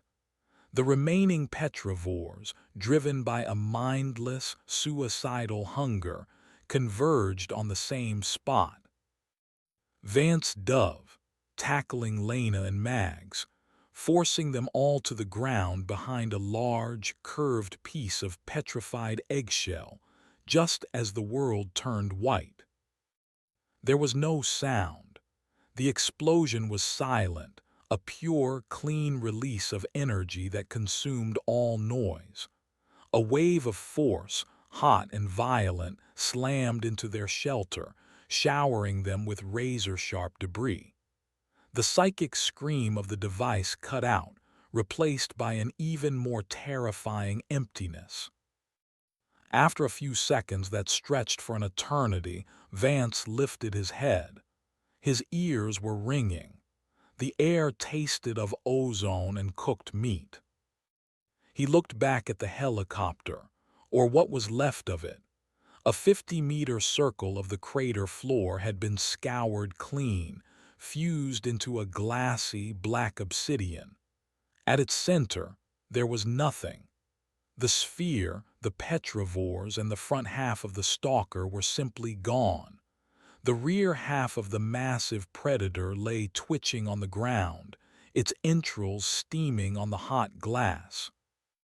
A few of the more distant petrivores had survived, and they were already descending on the stalker's remains, their chittering a frantic, greedy sound in the sudden silence. He had done it. He had actually done it. Is it over? Lena asked, her voice trembling. No, Vance coughed, pushing himself up. We just rang the real dinner bell for the whole forest. We have to go now. They collected themselves, a broken, battered unit. Lena readjusted Pen on her shoulder. Vance practically carried Mags, whose brief surge of adrenaline had faded, leaving her on the verge of collapse. They staggered toward the only shelter they could see, the dark, gaping maw of the hollow femur bone. As they reached the entrance, Cassion's amplified voice echoed from the ridge once more. "Commander, a strategically sound, if crude, solution. You've confirmed the device's secondary function. The data is invaluable." Vance didn't even look back. He just raised his middle finger toward the ridge and plunged with his team into the darkness of the bone tunnel, leaving the carnage and the madwoman behind. The air inside was still, warm, and smelled of dust and something ancient. They were out of the fire, but they had just entered a whole new tomb. Chapter 8: The Dreaming Marrow. The tunnel was not a tunnel. It was a marrow cavity, a vast, hollow space within the petrified bone of a long-dead god. The entrance behind them narrowed to a pinpoint of gray light before vanishing as the passage curved. They were plunged into absolute, primordial darkness. Vance activated the light on his rifle. its beam cutting a stark, white path through the black. The walls were not rock. They were smooth, almost polished, and covered in a network of fine, web-like structures that resembled calcified nerves. The air was warm, still, and unnervingly silent. The sounds of the crater, the chittering petrivores, the wind, all of it was gone. Here, there was only the sound of their own ragged breathing and the soft scuff of their boots on the dusty floor. "We need to rest," Lena panted, carefully lowering Penn's body to the ground. "I have to check Mags." Vance agreed. He swept the beam of his light around the cavity. It was a massive, oblong chamber, hundreds of feet long and at least 50 feet high. There was no sign of any other life. It was a sterile, empty space. For now, it was safe. He helped Lena lay Mags down. Her face was ashen, her breathing dangerously faint. "She's going into shock," Lena said, her voice clinical and detached, a clear sign she was terrified. "If I don't get fluids in her and stabilize her core temperature, we're going to lose her." While Lena worked, pulling a thermal blanket and an IV kit from her pack, Vance checked on Penn. The kid was still unconscious, but his breathing was steady.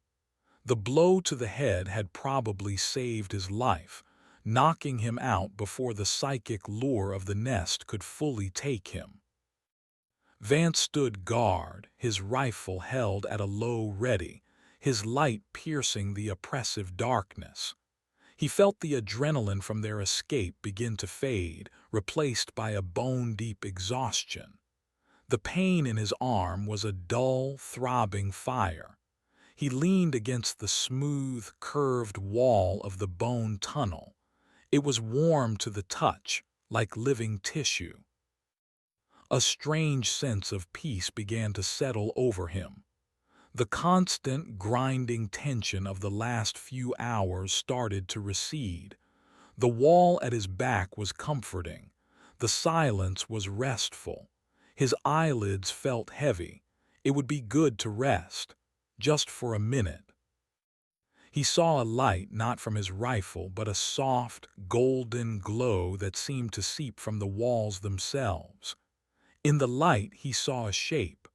A woman, her back to him, standing in a kitchen. The smell of coffee filled the air. "Sarah," he whispered, his own voice sounding distant. She turned. It was his wife. She smiled, and the warmth of that smile reached across the years, across the void, and touched him. She wasn't older. She hadn't aged. She was exactly as he remembered her from his last day home.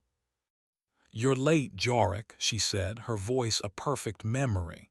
"Dinner getting cold."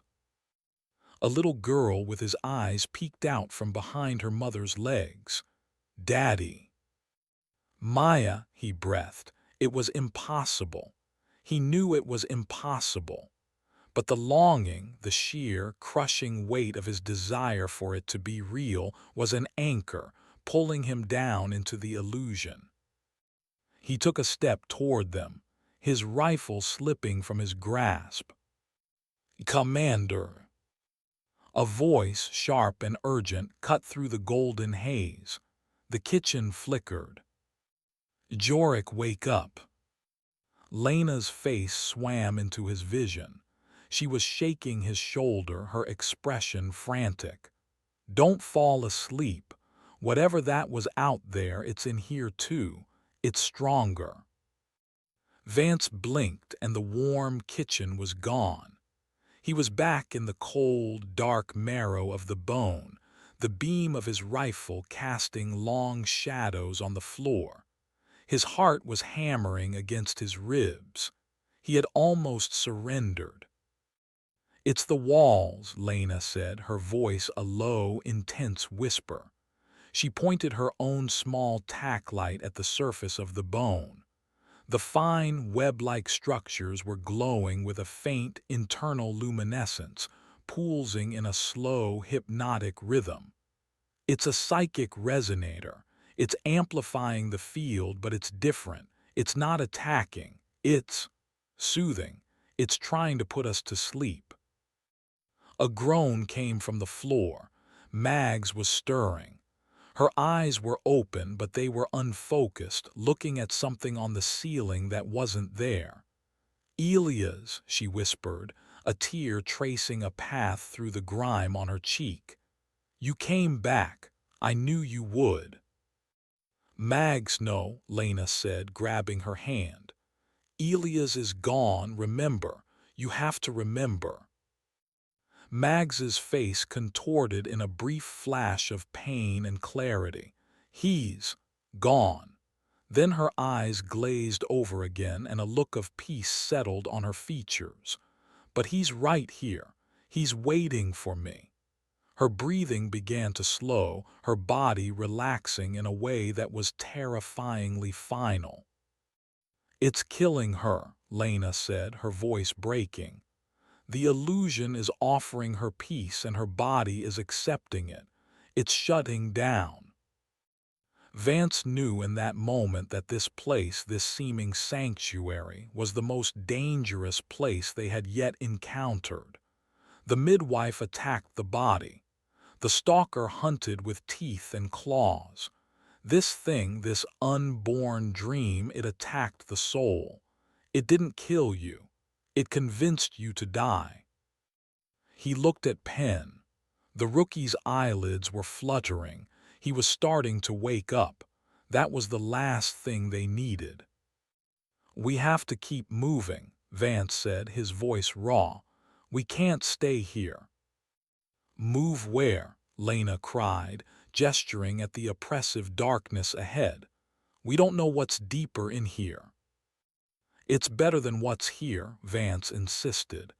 He hauled Mags into a sitting position. Her body was limp, a dead weight. "Help me." Together they got Mags to her feet, draping her arms over their shoulders. She was a heavy burden, but they had to go. They left Penn on the floor, still unconscious. He was a risk they couldn't manage. Waking him up in here would be a death sentence for all of them.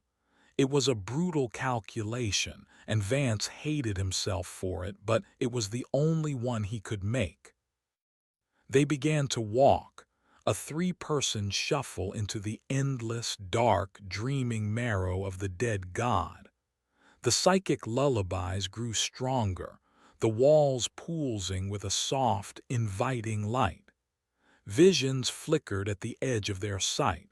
Lost loved ones, peaceful memories, promises of an end to pain.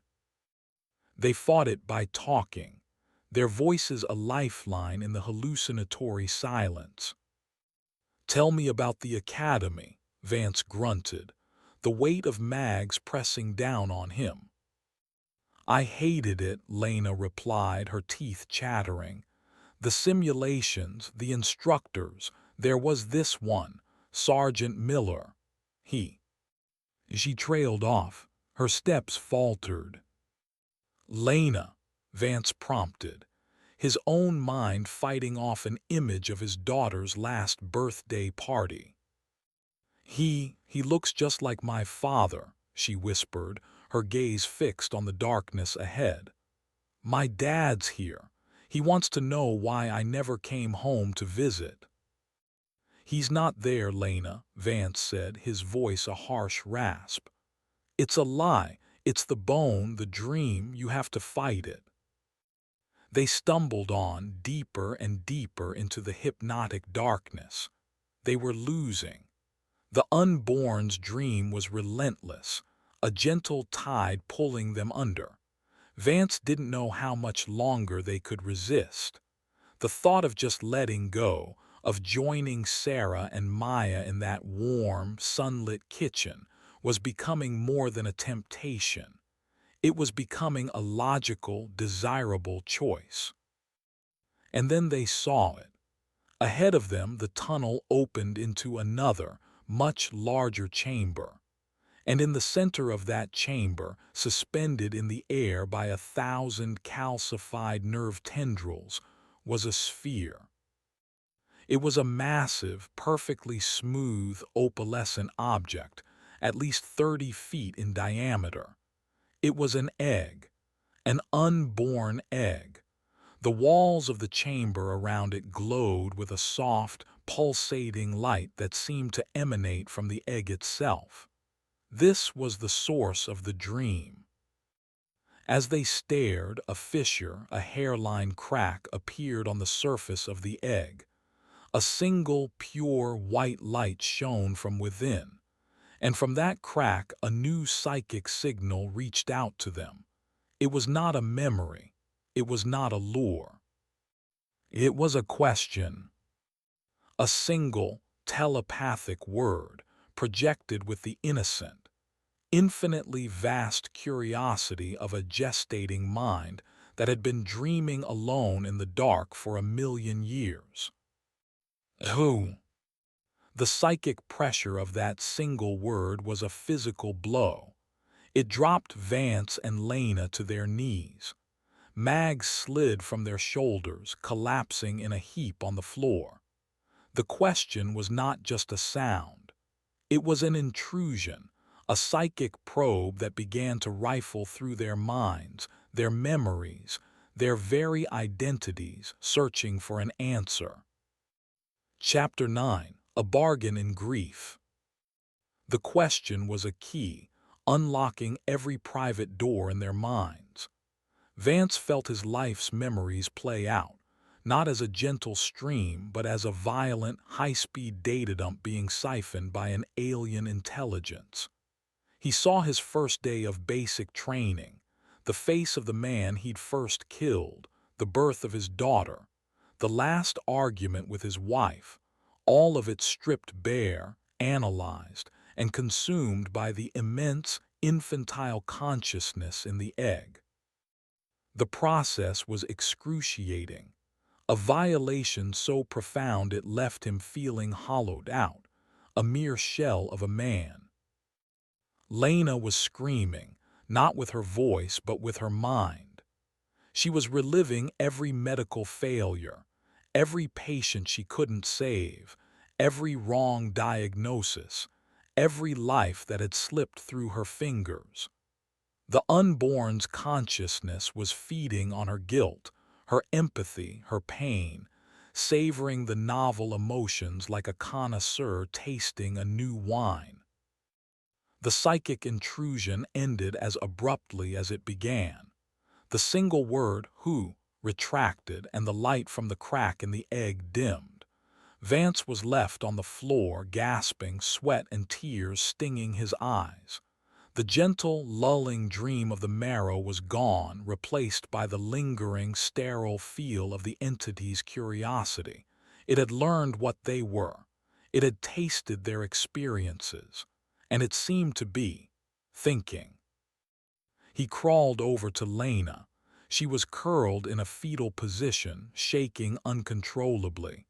"It was in my head," she sobbed. "It saw everything."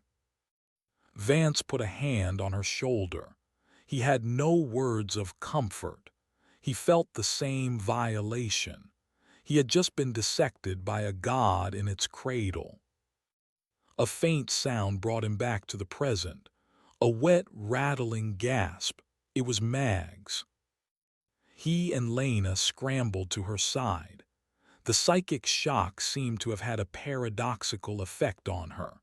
Her eyes were now clear, focused, and filled with a stark, terrifying clarity. The peaceful delusion was gone, burned away by the unborn's direct contact. All that was left was the raw, physical reality of her injuries. "It hurts," she whispered, a single tear rolling down her face. It was the most human, most vulnerable he had ever seen her. "We're going to get you out of here," Vance said, the words tasting like ash in his mouth. "Liar," she breathed, a faint, grim smile touching her lips. "But thanks for trying." They couldn't stay here. The entity in the egg was aware of them. It might question them again, and Vance doubted their minds could survive a second intrusion. They had to go back, back to Penn, back to the crater, back to the uncertain horror they knew. Leaving Mags was not an option. Vance and Lena, their bodies aching and their minds scoured raw, hauled her back to her feet. The journey back through the marrow cavity was a grim, silent procession. The walls were dark now, their hypnotic glow extinguished. The silence was no longer peaceful. It was empty. The silence of a laboratory after the experiment is concluded. They found Penn where they had left him. He was still unconscious. For a fleeting moment, Vance considered him lucky. He had slept through the psychic vivisection. They stumbled out of the bone tunnel and back into the crater. The scene was eerily still. The fire had burned itself out, leaving a blackened scar on the ground. The remains of the stalker were gone, dragged away by the petrivores, leaving only a dark stain on the fused glass. The violet pulse of the central umbilical was the only light, the only movement, a slow, mournful heartbeat in the vast, silent tomb. They were exposed, vulnerable. Mags was fatting fast. They had no supplies, no comms, and no hope. Vance laid Mags down gently near the entrance to the tunnel. He looked up at the ridge, at the spot where he had left Cashin. He hated her with a purity he had seldom felt. She was the architect of all this. But she was also a variable, an asset. She had equipment. She had knowledge. She might have a way. As if summoned by his thoughts, a pinpoint of intensely bright green light flared to life on the ridge. It moved, tracing a line in the gray dust near their position. It was a laser beam. It drew a simple, universally understood symbol, a question mark. She was watching them. She was asking if they were still alive, still in the game. Vance unslung his rifle. The laser sight was still functional. He aimed it at the ground near his feet and with a shaky hand traced an affirmative symbol, a single vertical line. Yes. The green laser on the ridge moved again. This time, it began to write, burning letters into the petrified ground with painstaking slowness. Device gone. Extraction protocol void. Vance's heart sank. He knew it. The device was their ticket out, a beacon for a specialized retrieval team that only Cashin could contact. Without it, they were officially stranded. He waited. The laser began writing again. New plan. Umbilical is a transmitter. Focused energy pulse can cut through interference. REQUIRES manual interface. At the base. Vance read the words, his blood running cold.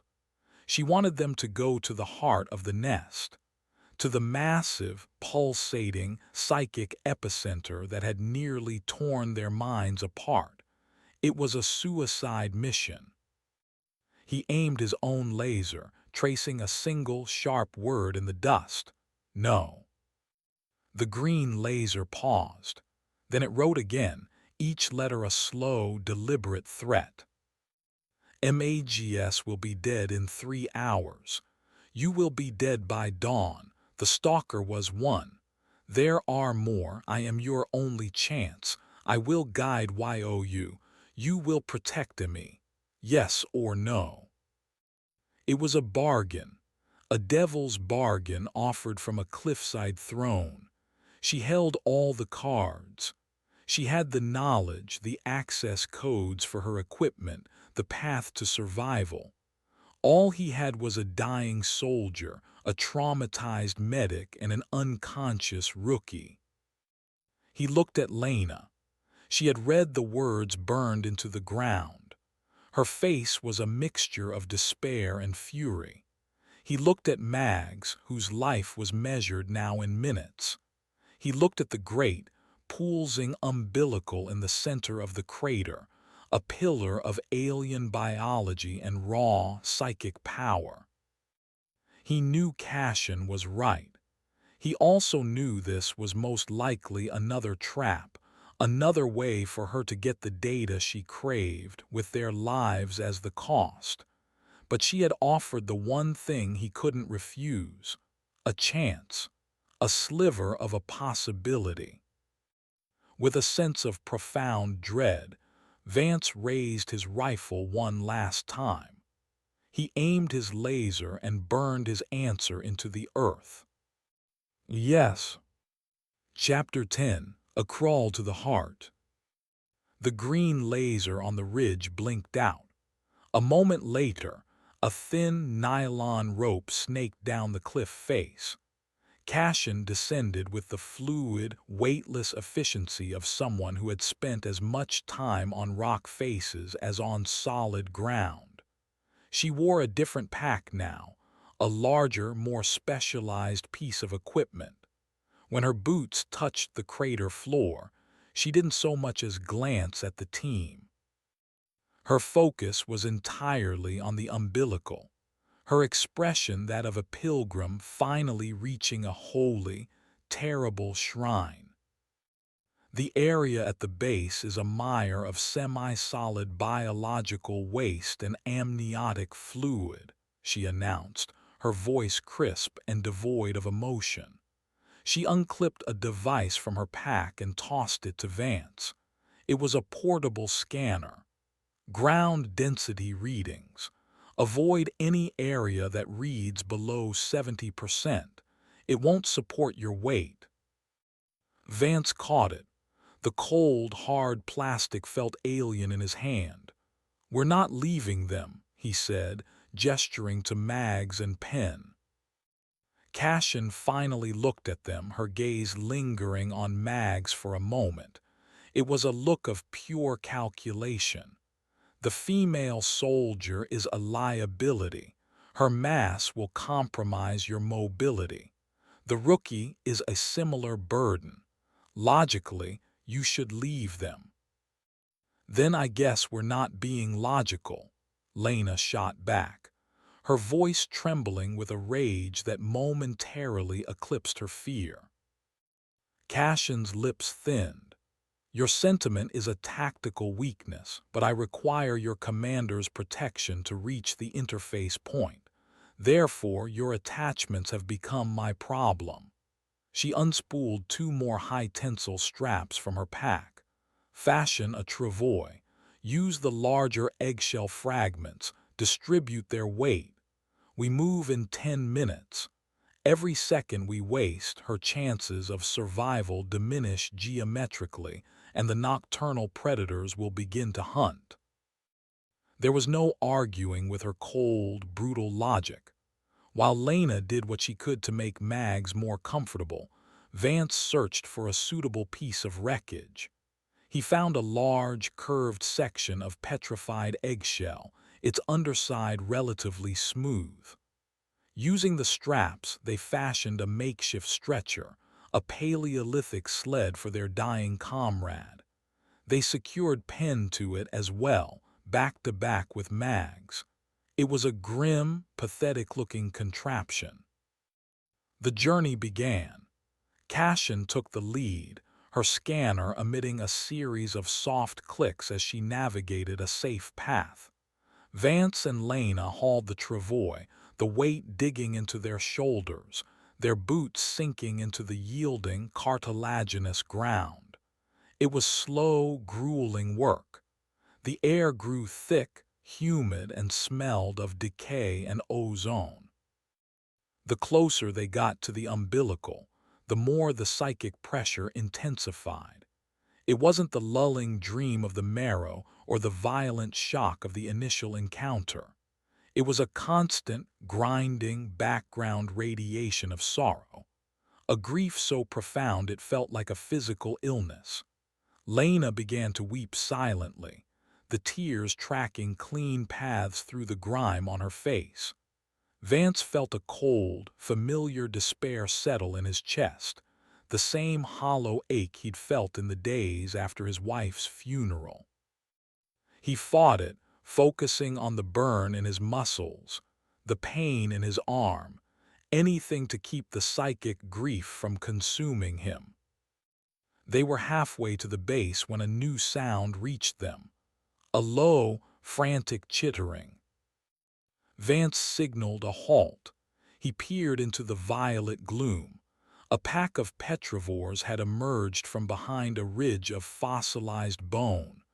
There were at least a dozen of them, their multifaceted eyes glowing like embers. They weren't charging.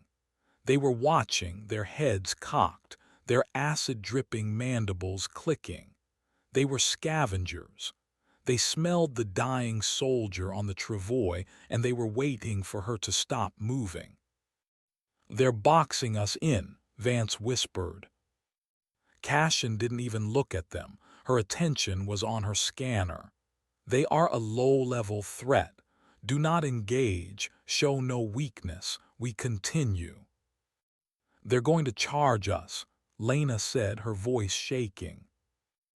"Only if they perceive an opportunity," Cashin replied coolly. "So do not give them one." She continued forward, her pace unchanged. Vance hesitated for a second, then followed, pulling his share of the weight. He could feel the eyes of the petrivores on his back. The chittering grew louder, closer.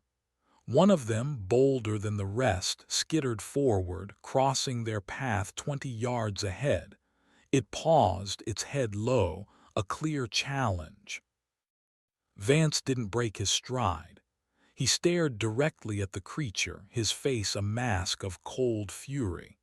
He let his own killing intent, honed over 100 battlefields, project forward. For a moment, man and monster were locked in a silent contest of wills. The petrivore, a creature that operated on pure, brutal instinct, seemed to recognize something in Vance's eyes that gave it pause. It let out a frustrated hiss and backed away, melting back into the pack.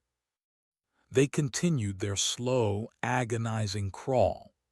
The petrivores shadowed them the entire way, a hungry, chittering jury to their desperate procession.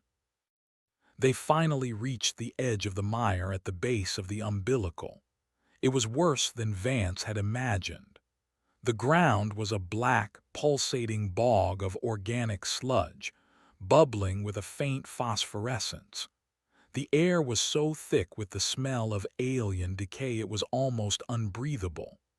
And in the center, the great umbilical itself rose into the sky, its surface slick with the same fluid, its violet light pulsing with a slow, sick heartbeat. "We're here," Cashin said, a note of reverence in her voice. She pointed toward a spot on the base of the pillar, just above the waterline of the mire. A small, hexagonal panel was visible, the only piece of seemingly artificial geometry on the entire structure. "That is the primary data conduit, the interface." To reach it, they would have to wade through the bog. "The scanner," Vance said, holding out his hand. Cashin gave it to him. He scanned the mire. The density readings were alarmingly low. There was no safe path. It was all sludge. He looked at Lena, at the travois, at the hungry eyes of the petrivores watching from the edge of the mire. He looked at Cashin. "You wanted to get to the heart of this place," Vance said, his voice flat.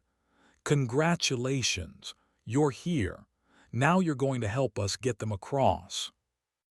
For the first time since she descended, A flicker of genuine apprehension crossed Marin Cassion's face.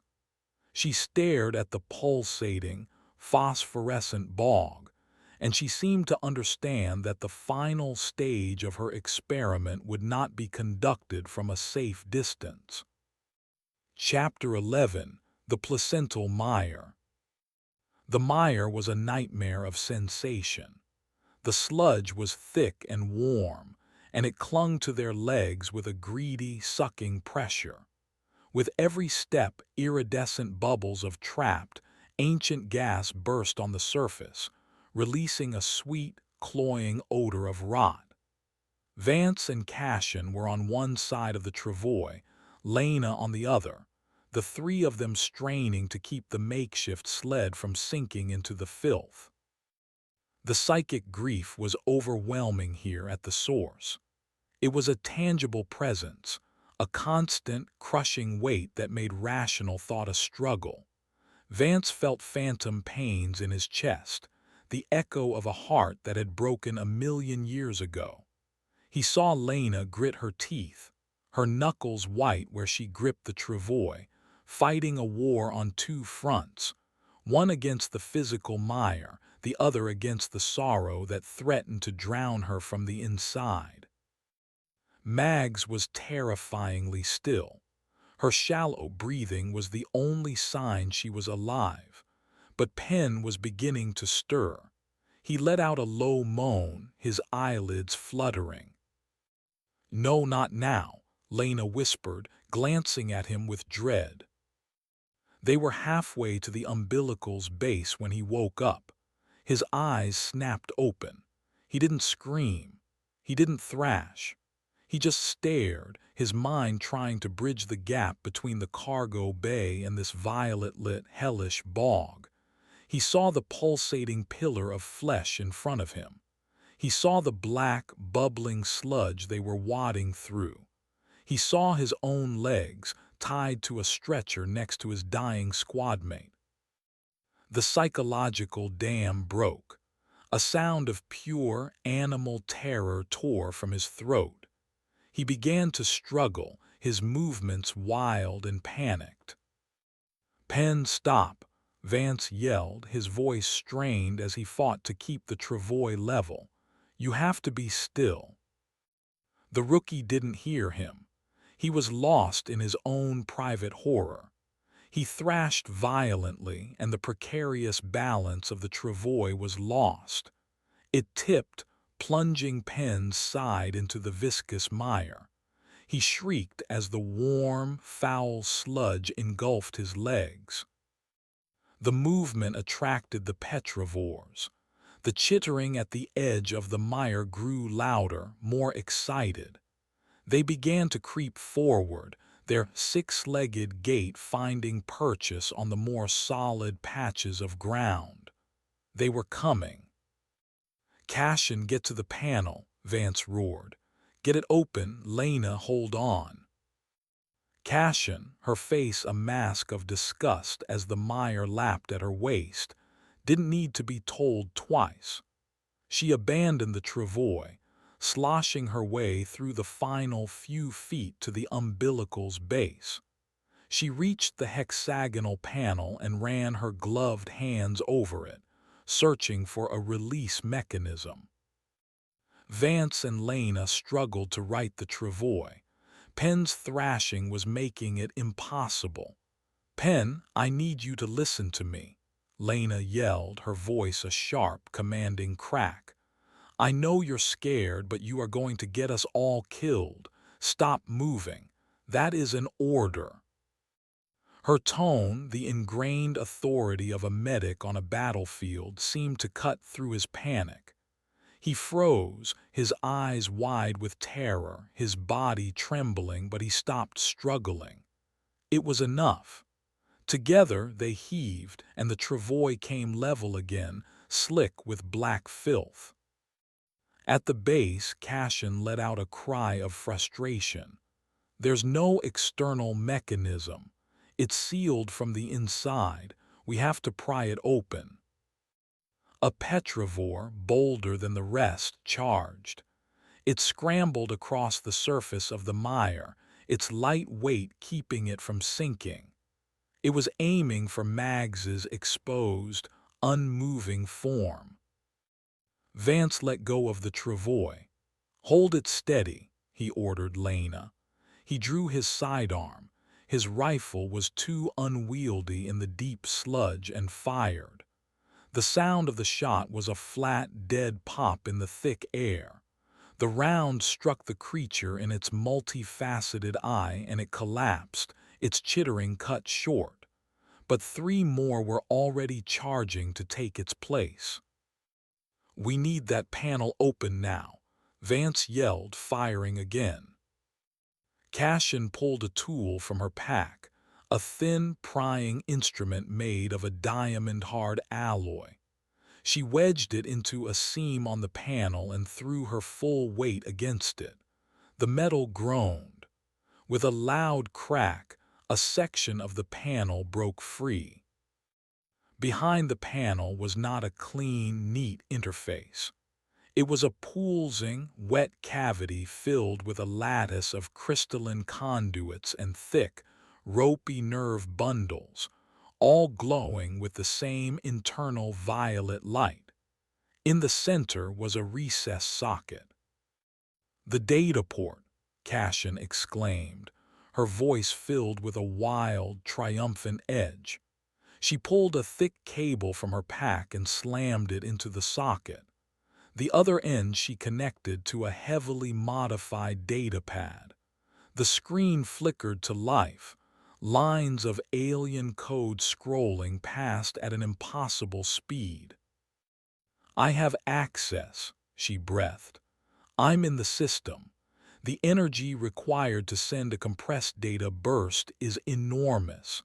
I need to bypass the primary capacitors and draw power directly from the core." Her fingers flew across the screen, her scientific focus making her oblivious to the chaos around her. Vance fired his last round, dropping another petrovore just as it leaped for the travois. The rest of the pack was closing in, undeterred. He was out of ammunition for his pistol.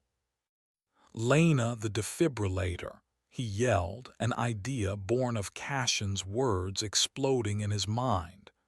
"In your med kit, get it." Lena, her face pale, understood immediately. She ripped the kit from her belt, pulling out the two paddles. "Cashin," Vance shouted, "I can give you your power surge. Where do you want it?" Cashin looked up from her data pad, her eyes wide as she saw what he was planning. A slow, terrible smile spread across her face. The main nerve cluster, the large, pulsing bundle on the left. A direct electrical shock should trigger a feedback loop and force the core to discharge. The plan was insane.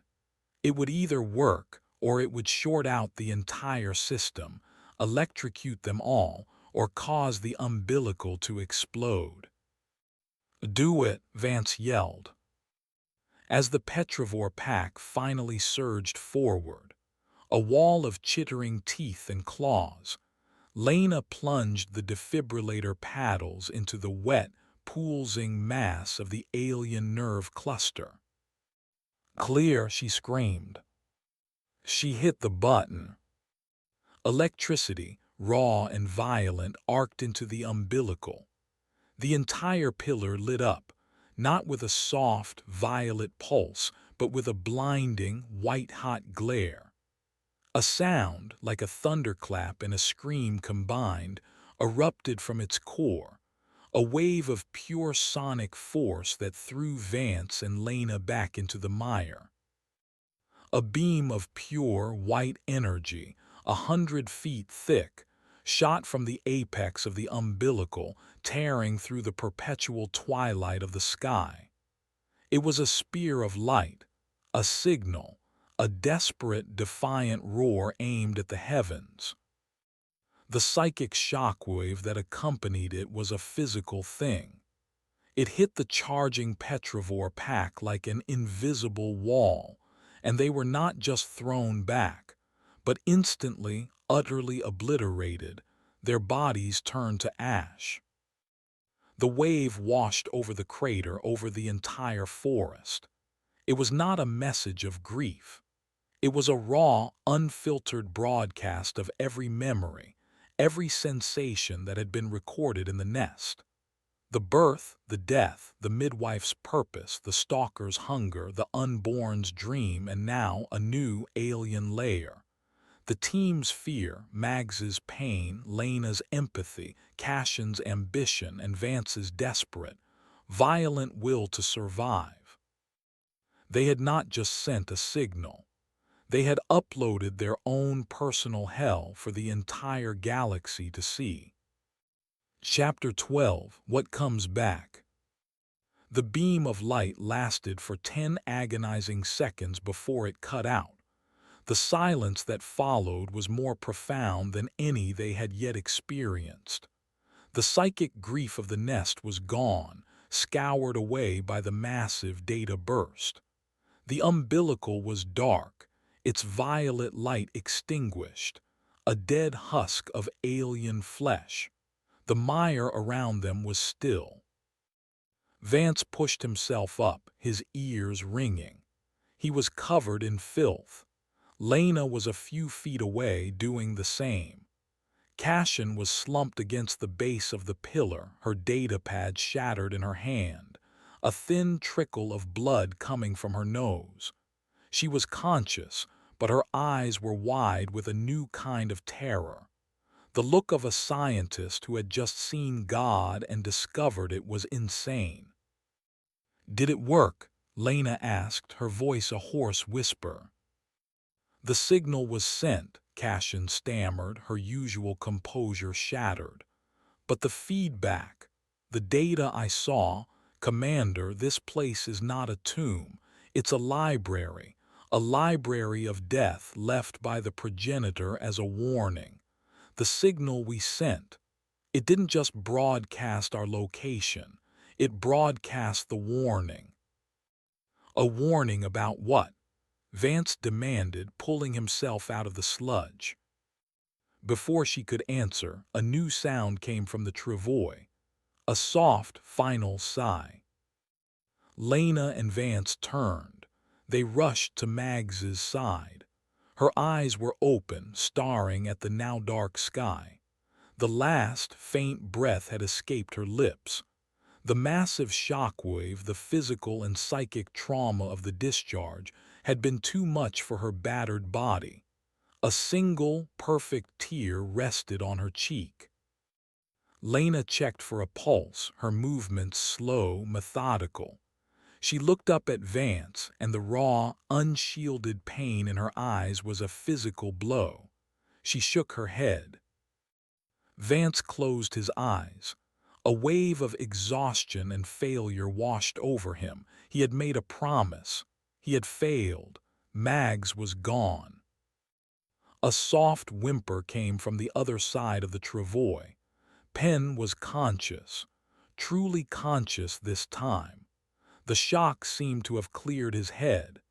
He was staring at Mags's still form, his face crumbling as the reality of their situation crashed down on him.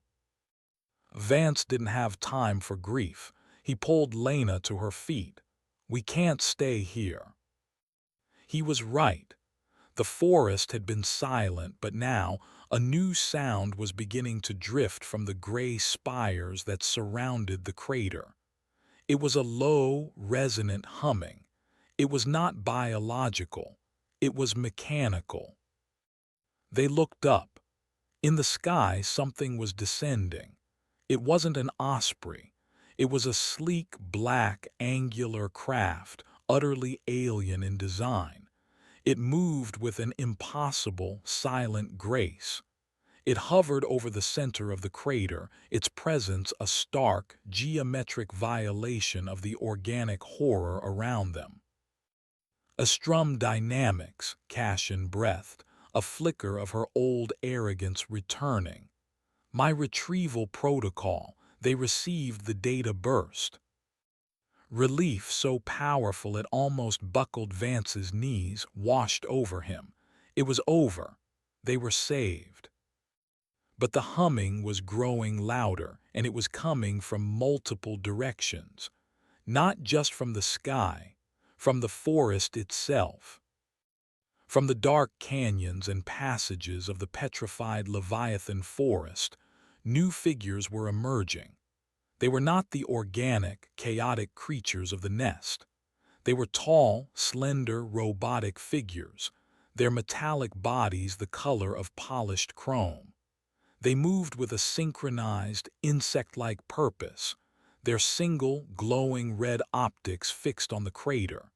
They were carrying weapons, long, complex rifles that pulsed with an energy that made the air around them shimmer. "Cassian," Vance said, his voice dangerously low. "Who are they?" "They're not mine," she whispered, her eyes wide with disbelief and horror. "My retrieval protocol is one ship, a medical team. That's a corporate enforcement squad, a cleaner crew." The hovering ship deployed a series of cables, and more of the chrome robots descended, securing the perimeter of the nest. They moved with a chilling, inhuman efficiency. On the ridge, a new figure appeared. It was human, dressed in a sharp, black corporate suit that was utterly out of place in this world. He was flanked by two of the chrome enforcers. He raised a pair of binoculars and looked down at them. Vance recognized him from Cassian's file. It was Director Valerius, her immediate superior at Astrum Dynamics, the man who had signed off on her insane mission. "He wasn't supposed to be here," Cassian said, a note of genuine panic in her voice. "He's here to secure the asset, to erase the witnesses." They were the witnesses. The asset was the nest itself. Valerius lowered his binoculars. He spoke into a comms unit, and his voice, cold and amplified, echoed across the silent crater. "Dr. Cassian, acknowledged. Your contract is terminated. The company thanks you for your final, invaluable contribution." One of the chrome enforcers standing beside him raised its rifle. Cassian stared, her face a perfect portrait of shocked betrayal. The enforcer fired. A thin beam of red light crossed the distance in an instant, and Marin Cassian's head dissolved in a flash of superheated vapor. Her body stood for a second, then crumpled to the ground. The robots in the crater all turned in unison, their single, red optics fixed on Vance, Lena, and Penn. They hadn't sent a rescue signal. They had sent a bill, and the cleaners had arrived to collect. The warning of the nest wasn't about ancient monsters. It was about something far worse. It was about the things that came to claim a monster's corpse. Vance grabbed Lena's arm. He shoved his sidearm into Penn's trembling hands. "Get ready to run," he ordered, his voice a low growl. "Back to the bone, back to the dream." It was their only chance, to flee the cold, mechanical horror of man and hide in the warm, dreaming madness of the unborn. The hunt was on. Chapter 13. The Lesser of Two Monsters. The silent, vaporizing death of Marin Cassian was a starting pistol. The chrome enforcers in the crater swiveled as one, their red optic sensors locking onto the three survivors. For a frozen second, nobody moved. There was no shouted challenge, no demand for surrender. There was only the cold, inhuman calculus of the machines and the ragged, desperate breathing of their targets. Vance broke the silence. "Run." He shoved Lena, who was still staring in shock at the spot where Cashin had been, and grabbed Penn by the collar, hauling the terrified rookie to his feet. "To the bone, Penn. Move." The first shot was not a bullet. It was a bolt of coherent light that seared the air, striking the ground where Vance had been standing a moment before. It didn't explode. It superheated the crystalline ground, which erupted in a shower of molten, razor-sharp shrapnel. A piece sliced across Vance's cheek, a line of fire against his cold skin. They ran. They scrambled over the uneven ground, back toward the gaping, dark maw of the marrow cavity.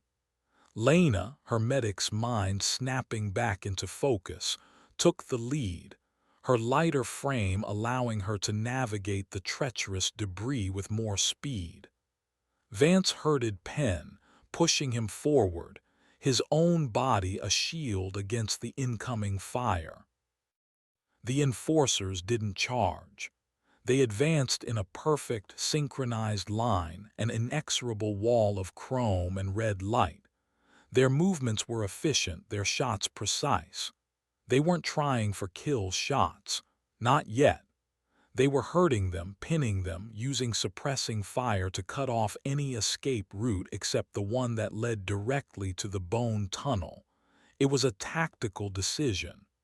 Valerius didn't want a chaotic firefight.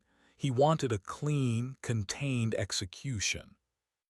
"They're pushing us into the cave," Penn yelled, his voice cracking with panic as another energy bolt vaporized a shard of eggshell the size of a door just to their left. "I know," Vance yelled back. "It's what's keeping us alive." He understood the cold logic. Valerius didn't want his machines firing blindly into the alien structure. The marrow cavity, the unborn, the entire biological system was the prize. He wouldn't risk damaging it with stray energy blasts. He wanted them cornered in there, where his enforcers could switch to a more precise, close-quarters method of extermination. They reached the travois. Penn stared at Mags's body, his face ashen. There was no time for grief, no time for ceremony. They had to leave her. The knowledge was a fresh wound, another weight added to their already crushed spirits. "I'm sorry, Mags," Lena whispered, her hand hovering over her friend's still face for a moment before she turned and ran. The entrance to the marrow cavity loomed before them. It was a hole of absolute darkness, a promise of a different kind of horror. Vance shoved Penn toward it. "Get inside. Don't stop moving." Penn scrambled into the darkness. Lena followed a second later. Vance paused at the entrance, turning to lay down his own suppressing fire. His rifle felt like a child's toy against the enforcers' advanced weaponry, but the purpose wasn't to kill. It was to make them pause. He dropped to one knee, aimed and squeezed off a 3-round burst at the lead enforcer. The bullet sparked harmlessly off its chrome chassis. The machine didn't even flinch. It simply raised its rifle and fired. Vance threw himself sideways, tumbling into the mouth of the cave just as a beam of red energy seared the spot where he had been kneeling. He landed hard on the dusty floor, his wounded arm screaming in protest. He was inside. They were all inside. He scrambled deeper into the tunnel, away from the entrance. The sudden transition from the violet-tinged twilight of the crater to the profound, sightless black of the bone was disorienting. He could hear Lena and Penn stumbling ahead of him. "Keep going," he ordered, his voice echoing unnaturally in the confined space. "Get to the main chamber. Get to the egg." He turned back, peering toward the entrance. He could see the silhouettes of the enforcers as they took up positions, framing the opening. They weren't rushing in. They were methodical. One of them fired a small, cylindrical object that soared into the tunnel and attached itself to the wall with a magnetic clink. A floodlight. A second later, the front section of the marrow cavity was bathed in a harsh, sterile white light. There would be no hiding in the darkness. Two of the chrome figures entered the tunnel. They moved in perfect tandem, their metallic feet making soft, rhythmic clicks on the bone floor. Their weapons were at the ready, their red optics cutting through the artificial glare, scanning, analyzing. Vance and his team were rats in a barrel. He retreated deeper into the curved passage, his mind working furiously. The enforcers were machines. They would rely on sensors, thermal, electromagnetic, acoustic. They were designed to hunt biological targets in any environment. But this environment wasn't just a cave. It was a psychic resonator. It was a place that operated on a different set of rules. He rounded the bend that led to the central chamber and saw Lena and Penn huddled near the far wall, their faces pale in the reflected light from the entrance.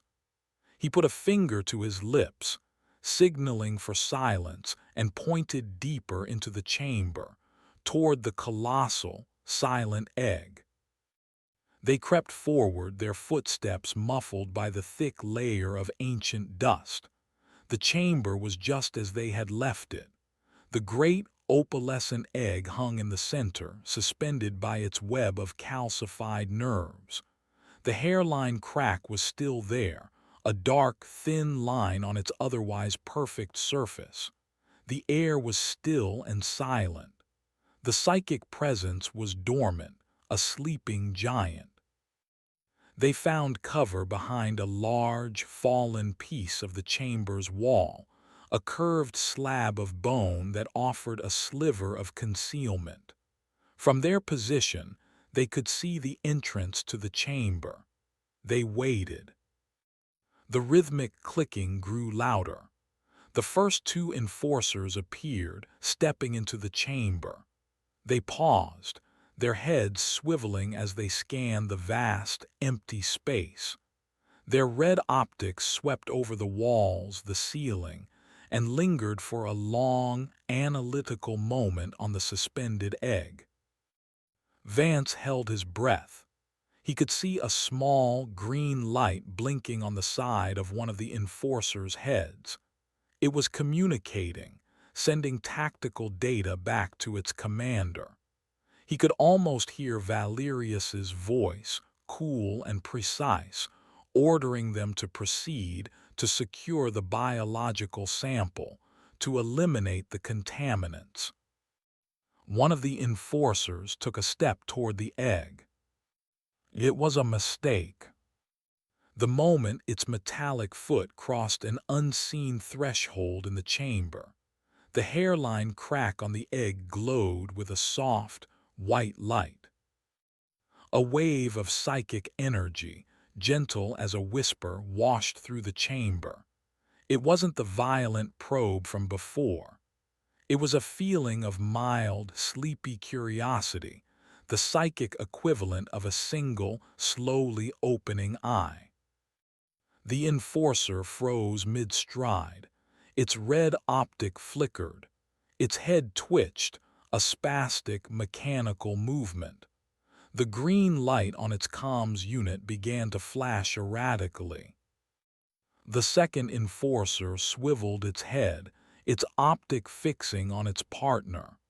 It raised its weapon, as if perceiving a threat. The first enforcer's head snapped around, its own rifle coming up to aim at its twin. Its internal targeting systems, designed to process predictable physical data, were being flooded with something they could not compute: the raw, chaotic, non-linear thought of a gestating alien mind. It was a logic bomb for a machine. From the entrance to the chamber, two more enforcers appeared. They saw the standoff and paused, their own processors trying to make sense of the scene. The unborn in the egg seemed to feel their presence. The light in the crack pulsed again, stronger this time. The psychic whisper grew into a murmur of questions. What? What? What? The first two enforcers opened fire on each other.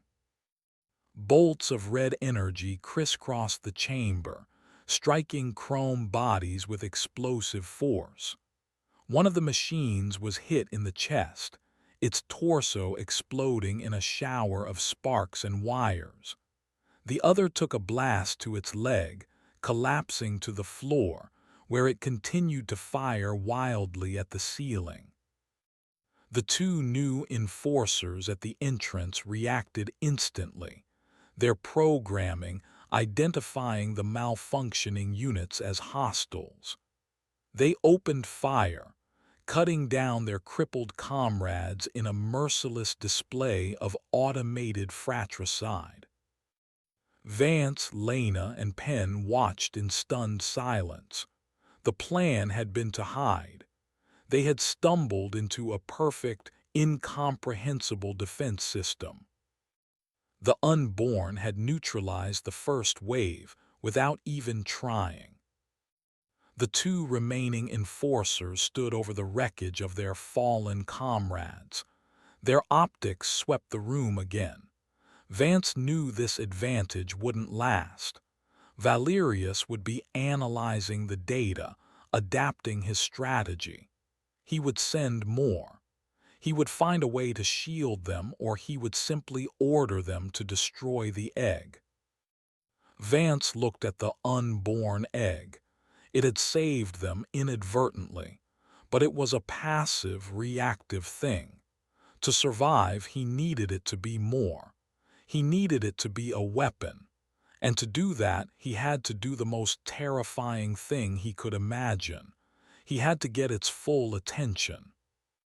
Chapter 14. An Offering of Pain. The silence that followed the brief, violent firefight was heavy with menace. The two remaining enforcers stood motionless over the smoldering remains of their squadmates. They were processing, relaying data, receiving new orders. Valerius was not a man who would be deterred by the inexplicable. He would recalibrate. "They're learning," Vance whispered, his voice raspy. "That trick won't work a second time." "What do we do?" Penn breathed, clutching the pistol with white-knuckled hands. The raw, brutal violence of the machines turning on each other had shocked him into a state of numb focus. "We can't fight them. We can't hide from them," Lena murmured, her medic's mind analyzing the impossible situation. "They'll just keep coming." Vance's gaze was fixed on the egg. The soft, white light in its crack had faded, the psychic presence receding back into its dormant state. It had reacted to the enforcer's intrusion, but it was a reflexive, almost unconscious act. To use it as a real weapon, he needed a conscious response. He needed to communicate. How do you talk to something that has been dreaming for 1,000,000 years? You don't use words. You use the only language it has shown it understands: raw, potent, psychic data. You use memories. You use emotion. It reacted to them because they were alien to it, Vance reasoned, thinking aloud. Unfamiliar. It probed them and their machine minds short-circuited, but it's felt us before. It's been in our heads. It knows what we are. So it won't help us? Lena asked, her hope beginning to wither.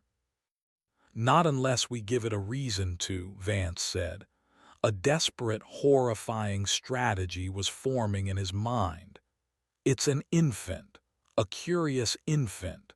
We have to give it something new, something powerful, something it will be drawn to more than the machines. He looked at Lena, then at Penn. He saw their fear, their exhaustion. He couldn't ask them to do what he was about to do. This was a commander's burden. He took a deep breath. Stay here. No matter what you see or hear, do not move. Do not make a sound. Before they could protest, he stood up. He stepped out from behind their cover into the open. The two enforcers reacted instantly. Their red optics snapped to his position. Their rifles rose. Vance didn't raise a weapon. He didn't run. He closed his eyes. He let the fear wash over him, the terror of his own imminent death. He didn't fight it. He embraced it. He focused on it, turning it from a feeling into a signal. I am here. I am afraid. He reached deeper. He pulled up the memory of the stalker, the sheer, primal terror of facing a creature the size of a tank. He offered it up, a raw, unfiltered broadcast of his own near-death experience.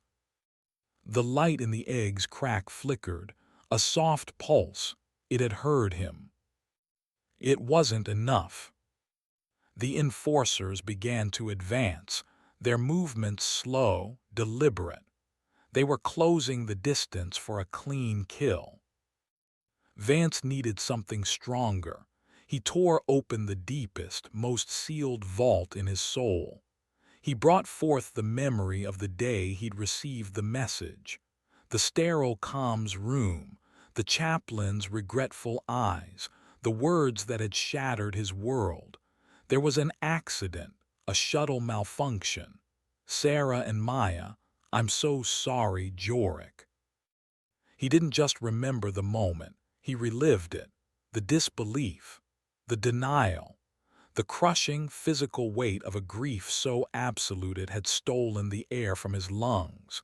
He held nothing back. He offered the unborn the single most powerful and destructive emotion a human being can experience, the loss of everything you love. He poured his agony into the silent chamber, a psychic scream of pure, undiluted pain. The effect was immediate. The crack in the egg did not just glow, it widened. A deep, groaning, cracking sound echoed through the marrow cavity, the sound of ancient stone breaking under immense pressure. The white light intensified, flooding the chamber with a brilliant, sterile glare. The psychic wave that erupted from it was not a question or a whisper. It was a roar of shared, empathetic agony. The unborn had tasted his grief, and its infantile, immensely powerful mind was mirroring the emotion, amplifying it a billionfold, broadcasting the concept of loss as a physical force. The two enforcers stopped dead. Their red optics flickered wildly. Their limbs began to twitch. One of them raised its rifle and aimed it at the empty wall, firing a bolt of energy that ricocheted wildly around the chamber. The other simply dropped its weapon, which clattered to the floor. It raised its metallic hands to its featureless head in a chillingly human gesture of anguish. Its internal chronometers, its targeting systems, its communication arrays, all the logical, orderly systems that governed its existence were being annihilated by a concept they had no framework to process. The enforcer that had dropped its weapon began to tear at its own head, its powerful servo motors ripping apart its own chassis with screeching, metallic groans. It was trying to claw out the source of the psychic pain. The other machine began to spin in a circle, firing its weapon at random, a deadly, malfunctioning top. Vance fell to his knees, the psychic backlash and the raw agony of the memory leaving him shaking and empty. He had become a conduit for his own personal hell, and he had nearly been consumed by it. Lena rushed to his side, pulling him back behind the cover. "Jorik, what did you do?" "I showed it. What it feels like to lose something," he gasped, his throat tight. The remaining enforcers at the entrance to the chamber, witnessing the catastrophic meltdown of their comrades, began to retreat, their programming screaming at them to withdraw from the source of the data corruption. But it was too late. The unborn was awake now. It was focused, and it had found a new, fascinating stimulus. Its attention shifted from Vance to the retreating machines. The light in the crack pulsed, and a new wave of psychic energy shot out. This one was not grief, it was something else. An emotion Vance had no name for. It was the feeling of a boundary being crossed, the feeling of a personal space being violated. It was a concept of pure, infantile possessiveness. Mine. The retreating enforcers stopped. They turned around. Their red optics were no longer red. They glowed with the same pure, white light that was pouring from the egg. The unborn wasn't just short-circuiting them. It was taking control. It was adding new toys to its collection. The two newly puppeteered enforcers raised their rifles and began a slow, deliberate march out of the chamber, back toward the entrance of the marrow cavity, back toward the crater, back toward Director Valerius. Vance, Lena, and Penn could only watch in horrified awe. They were no longer the hunted. They were now trapped in the nursery of a newborn god that was just beginning to learn how to play, and its first toys were heavily armed killing machines. Chapter 15: The First Cry. The marrow cavity was no longer a sanctuary or a prison. It had become a command center. The two puppeteered enforcers marched out with an eerie, synchronized grace, their movements no longer governed by logical subroutines, but by the whimsical, alien impulses of the unborn. They passed the wreckage of their fallen comrades without a glance and disappeared around the bend in the tunnel, their white optics receding into the darkness. Silence returned to the egg chamber, but it was a different kind of silence. It was charged, expectant. The great egg hung in the center of the room, the crack in its surface now a significant fissure, a jagged, glowing wound. The light pouring from it was a constant, steady beacon, and the psychic presence was a low, powerful hum in their minds. It was aware. It was waiting. "What happens now?" Penn whispered, his eyes locked on the glowing egg. He had seen what it could do, and his terror had transformed into a kind of religious awe. "It's playing," Vance said, his voice a hoarse rasp. He was still reeling from the psychic communion, feeling like a hollowed-out version of himself. It just sent its new toys out to deal with the other kids who were trying to break into its room. Outside in the crater, the first sounds of the new battle began. The sharp, distinct crackle of the enforcers' energy rifles was answered by the deeper, concussive boom of a heavier weapon. Valerius's team on the ridge was responding. The distant sounds of chaotic, one-sided warfare echoed faintly into their chamber. Lena finished applying a crude dressing to Vance's wounded arm. That thing, it's controlling them. But why? Why help us?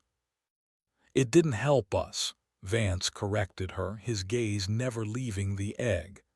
It protected itself. The enforcers were an irritant. I was a curiosity. I gave it a new feeling and it liked it. We're not allies. We're just the interesting microbes that happened to be in the Petri dish when it woke up.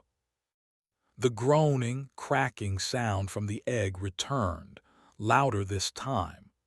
More fissures began to snake across its opalescent surface, each one glowing with a brilliant internal light. The entire structure seemed to be expanding, straining from within. "It's hatching," Lena stated, the simple words hanging in the air with the weight of prophecy. "Jorik, we have to get out of here, right now." Vance knew she was right, but his legs felt like lead. The thought of running back out into the crater, into the middle of a firefight between Valerius's forces and the Unborn's new puppets, was paralyzing. But staying here felt like standing at ground zero of a new creation. The choice was made for them. A new wave of psychic energy rolled out from the egg. This time, it wasn't an emotion. It was a command. A single, clear, overwhelming imperative impressed directly into their minds. Watch. Their bodies locked up. They couldn't move, couldn't speak. They were paralyzed, forced to bear witness. Their fear, their desire to flee, all of it was suppressed by the sheer, indomitable will of the hatching entity. They were an audience pinned to their seats. The cracking intensified. The entire egg began to shudder, its web of calcified nerve tendrils snapping one by one with sharp, percussive sounds. Dust and small fragments of bone rained down from the ceiling. The light from within grew so bright it forced them to squint, painting the chamber in stark, overexposed whites and absolute blacks. A large section of the shell broke free, falling to the floor of the chamber with a deafening crash that shook the very foundations of the bone. It shattered into a million pieces, revealing not a creature, but a vortex of pure, white energy. The psychic hum in their minds became a deafening roar, a chorus of a billion newborn thoughts firing all at once. It was the sound of a consciousness being born. It was overwhelming, a tsunami of data and sensation that threatened to tear their sanity apart. They were experiencing the first moments of a god's existence. From the vortex of light, a form began to emerge. It was not flesh. It was not bone. It was a being of pure light and energy, its shape constantly shifting, coalescing and dissolving. It was a creature of immense, impossible beauty and equally impossible horror. For a moment, it took a shape that resembled a great, winged seraph from an ancient text. The next, it was a chaotic mass of writhing, geometric tendrils that defied Euclidean space. It was a being unconstrained by physical law, a native of a higher dimension taking its first, halting steps in their reality. Its first act was one of discovery. A tendril of pure light snaked out from its central mass. It touched the wall of the chamber, the ancient, petrified bone of its progenitor. The moment it made contact, the entire marrow cavity lit up. A wave of information seemed to flow from the bone into the newborn entity. It was learning, absorbing the history of its species, the sorrow of its parent, the memory of its own death and the long, lonely dream that had followed. The psychic roar in their heads coalesced into a single, piercing note, a note of dawning, cosmic scale understanding, and of grief. The newborn entity understood what had been lost. It understood its solitude. It understood that it was the last of its kind, an orphan born into its parents' tomb. Its form solidified for a moment, contracting into a tight, furiously glowing sphere. The psychic note of grief transformed, twisting into something new, something raw and terrible. Rage. The first cry of the newborn god was not a sound. It was a wave of pure, focused, psychic rage that blasted out of the chamber, out of the marrow cavity, and into the crater beyond. Vance, Lena, and Penn were slammed back against the wall, the force of the psychic cry knocking the air from their lungs. They were at the epicenter, but they were not the targets. The rage was directed outward, at the world that had allowed its species to die, at the lesser, noisy creatures that now infested its cradle. The sounds of the firefight outside ceased instantly. They were replaced by a chorus of human screams, cut brutally short. Then, silence. The paralysis that had held them lifted. The newborn's attention was no longer on them. It was focused on the world outside. "Now," Vance croaked, forcing himself to his feet. "We go now." They didn't need to be told twice.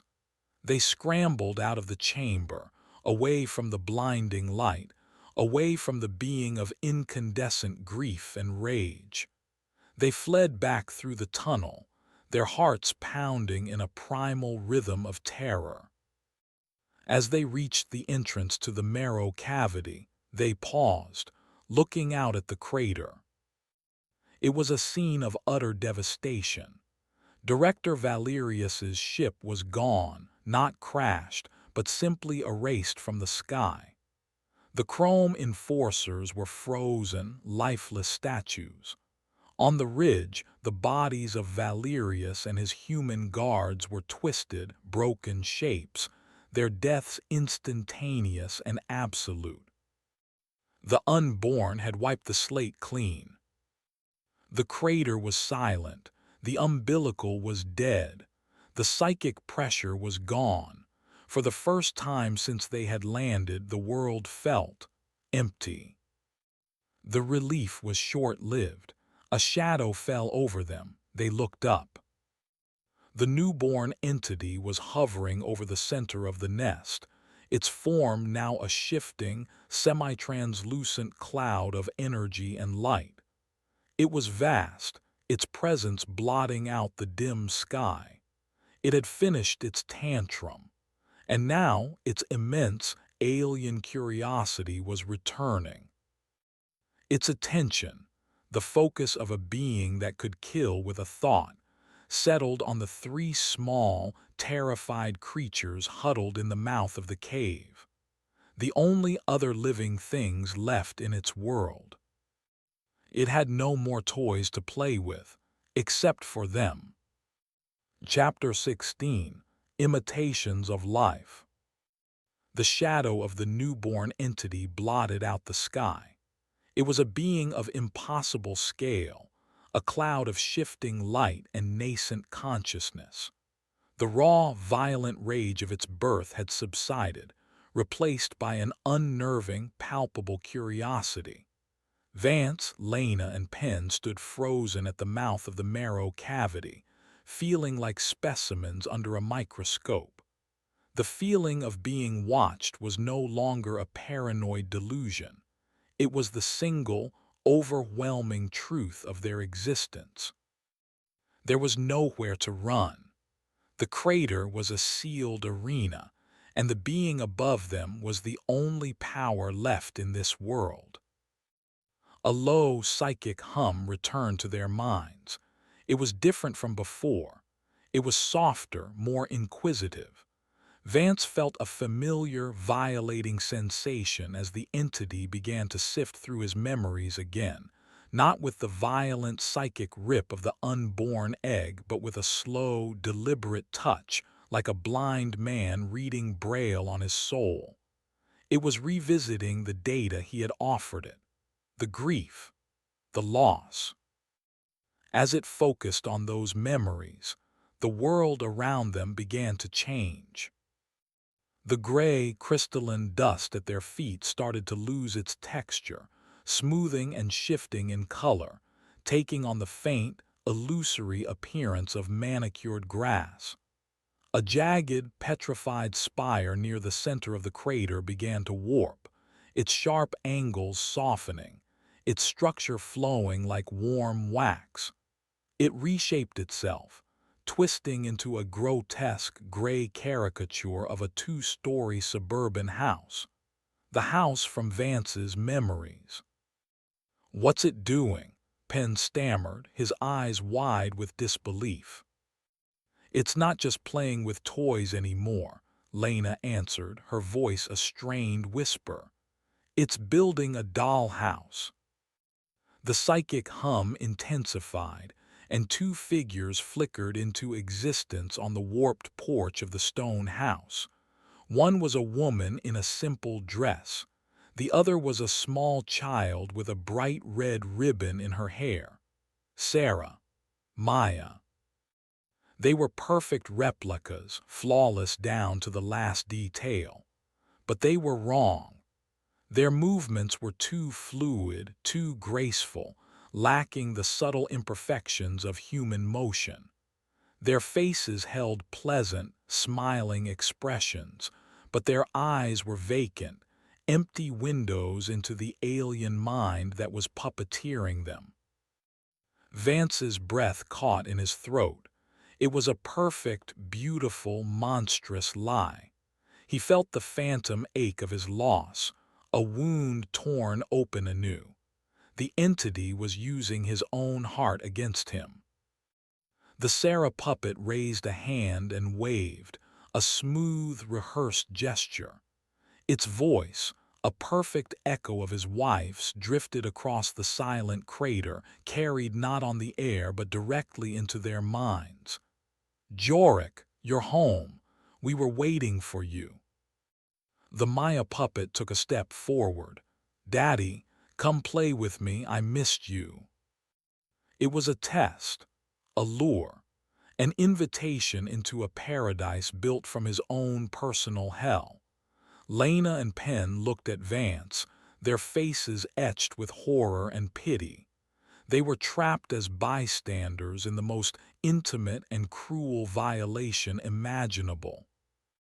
Vance stood his ground. Every instinct, every fiber of his being screamed at him to run to them, to embrace the fantasy, to accept the lie if only for a moment. But he was a soldier. He was a commander, and he recognized a trap when he saw one. "You're not them," he said, his own voice sounding broken to his ears. He forced himself to take a step back away from the illusion. "You're not real." The smile on the Sarah puppet's face didn't change, but the psychic pressure behind it shifted.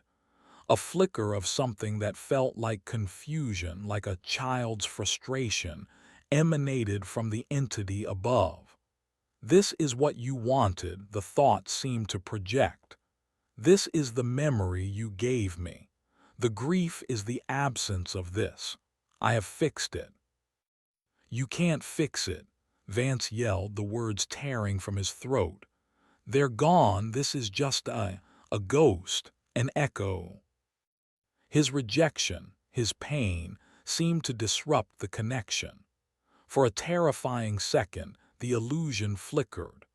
The perfect, smiling faces of his wife and daughter distorted, melting into a chaotic swirl of light and non-Euclidean angles, revealing the truly alien nature of the mind behind the mask. The sound in their heads became a screech of static and confusion. Then just as quickly the illusion snapped back into place, but it was different now. The warmth was gone. The empty smiles remained, but they were cold, clinical. The entity had tried to replicate an emotion and failed. Now it was going to try a different approach. It was going to issue a directive. The Sarah puppet's hand lowered. Its voice was no longer a perfect echo of his wife. It was a layered chorus, Sarah's voice interwoven with the vast, childlike, and utterly inhuman thoughts of the newborn. "The girl is lost," it stated, its voice a flat, emotionless declaration. "The memory is incomplete. You will find the missing piece. You will bring her home." The Maya puppet on the porch flickered and vanished. The Sarah puppet pointed a stiff, accusing finger into the gray, petrified forest that lay beyond the crater. "Go," the chorus voice commanded. The illusion solidified. The gray house became opaque, real. The false grass beneath their feet felt solid. The invitation was over. The game had begun, and they were no longer guests. They were pawns. Chapter 17. The Grief Engine. They were trapped. The command from the newborn was absolute, a psychic imperative that buzzed at the base of their skulls, making defiance feel physically painful. To disobey was to invite the full, undivided, and petulant attention of a god. Reluctantly, they left the relative safety of the marrow cavity and stepped into the illusory world. The landscape was a surreal, nightmarish fusion of Vance's memories and the alien forest. The ground was a patchwork of gray, crystalline shards and patches of perfectly manicured, yet colorless, lawn. Petrified spires stood like dead trees next to warped, stone fire hydrants and mailboxes. The sky was a perpetual, starless twilight. The air was cold, silent, and dead. They were walking through a ghost of a neighborhood, a 3D projection of a dead man's past. "Where are we supposed to go?" Penn asked, his voice trembling. He scanned the silent, gray houses, his pistol held in a two-handed, shaking grip. "What are we looking for?" "A piece of an illusion," Vance answered, his voice grim. "It doesn't make sense because it's not supposed to. It's a game. The rules are whatever the thing in the sky wants them to be." As they walked down the center of a silent, cracked asphalt road made of fused stone, a figure appeared from behind one of the petrified houses. It was Mags. She was not dead. She was not wounded. She was exactly as she had been when they'd first landed, her heavy repeater held at a low ready, her face set in a familiar, confident scowl. She walked toward them, her bootsteps making no sound on the ground. Lena gasped, her hand flying to her mouth. "Mags." The Mag's echo stopped 10 feet from them. It looked directly at Lena, its eyes cold and accusatory. "You let me die, Doc," it said, its voice a perfect, soulless replica. "Your one job, you were supposed to save me. You failed." "That's not you," Lena stammered, tears welling in her eyes. "You're not her." "Am I not?" the echo asked, taking a step closer. "My chest hurts, Lena. The memory of the pain is very clear. So is the memory of you just watching." "That's not what happened." Lena cried, her guilt a raw, open wound. As she protested, the Mag's echo seemed to become more solid. its form growing less translucent, its voice gaining a sharper, more defined edge. Vance saw it instantly. "Lena, stop," he commanded, his voice sharp. "Don't talk to it, don't engage, it's feeding on your guilt." He realized the nature of this new trap. This world, this grief engine, was powered by their own negative emotions. The more they feared, the more they grieved, the more they felt guilty, the more real and powerful the illusions would become. Survival here wasn't about fighting. It was about feeling nothing, an impossible task. He put a hand on Lena's shoulder. "She's not real, let it go." Lena squeezed her eyes shut, her body trembling. She took a deep, shuddering breath, and when she opened them again, her gaze was fixed on the ground. She ignored the illusion. The Magzeko stood for a moment, its accusation hanging in the dead air. Then, with no response to fuel it, it began to flicker, its form wavering like a bad projection. It stared at Lena with its cold, dead eyes for a second longer before dissolving into a cloud of gray dust. They moved on, the encounter leaving them shaken and raw. They were walking through a minefield where the mines were their own traumas. They saw Corb next, standing by a fossilized car. His image was distorted, glitching in and out of focus. He didn't speak. He just pointed a wavering, accusatory finger at Vance. The message was clear: "You left me." Vance stared back, his face an emotionless mask, his heart a cold, heavy stone in his chest. He refused to give the creature the satisfaction. After a moment, the Corbeco dissolved. The constant psychological assault was wearing them down, particularly Penn. He was jumpy, his head on a constant swivel, his eyes wide with a paranoia that was beginning to border on psychosis.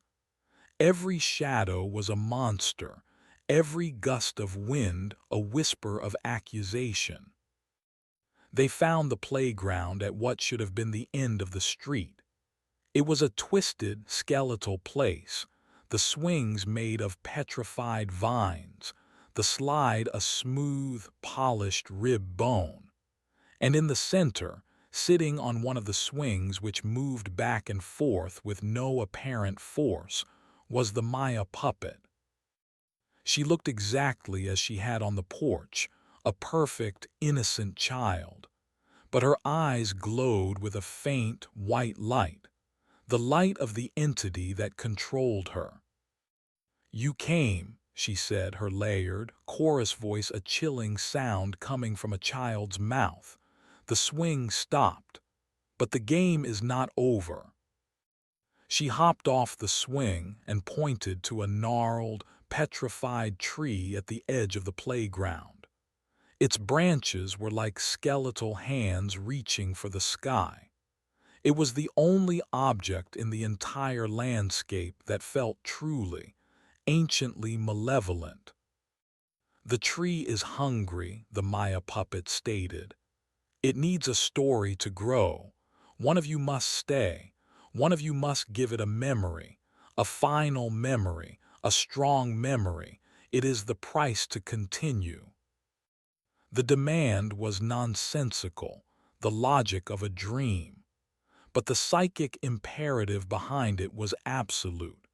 The entity wanted to understand sacrifice, and it had created this cruel, arbitrary scenario to witness it.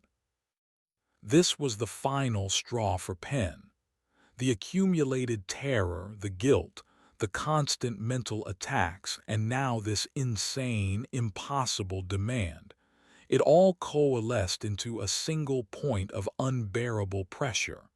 His mind snapped. He looked from the tree to the Maya puppet, then to Vance. His eyes were wild, his face a mask of terror and rage. He saw the source of it all, Vance's grief, Vance's memories, Vance's hell that they were all trapped in.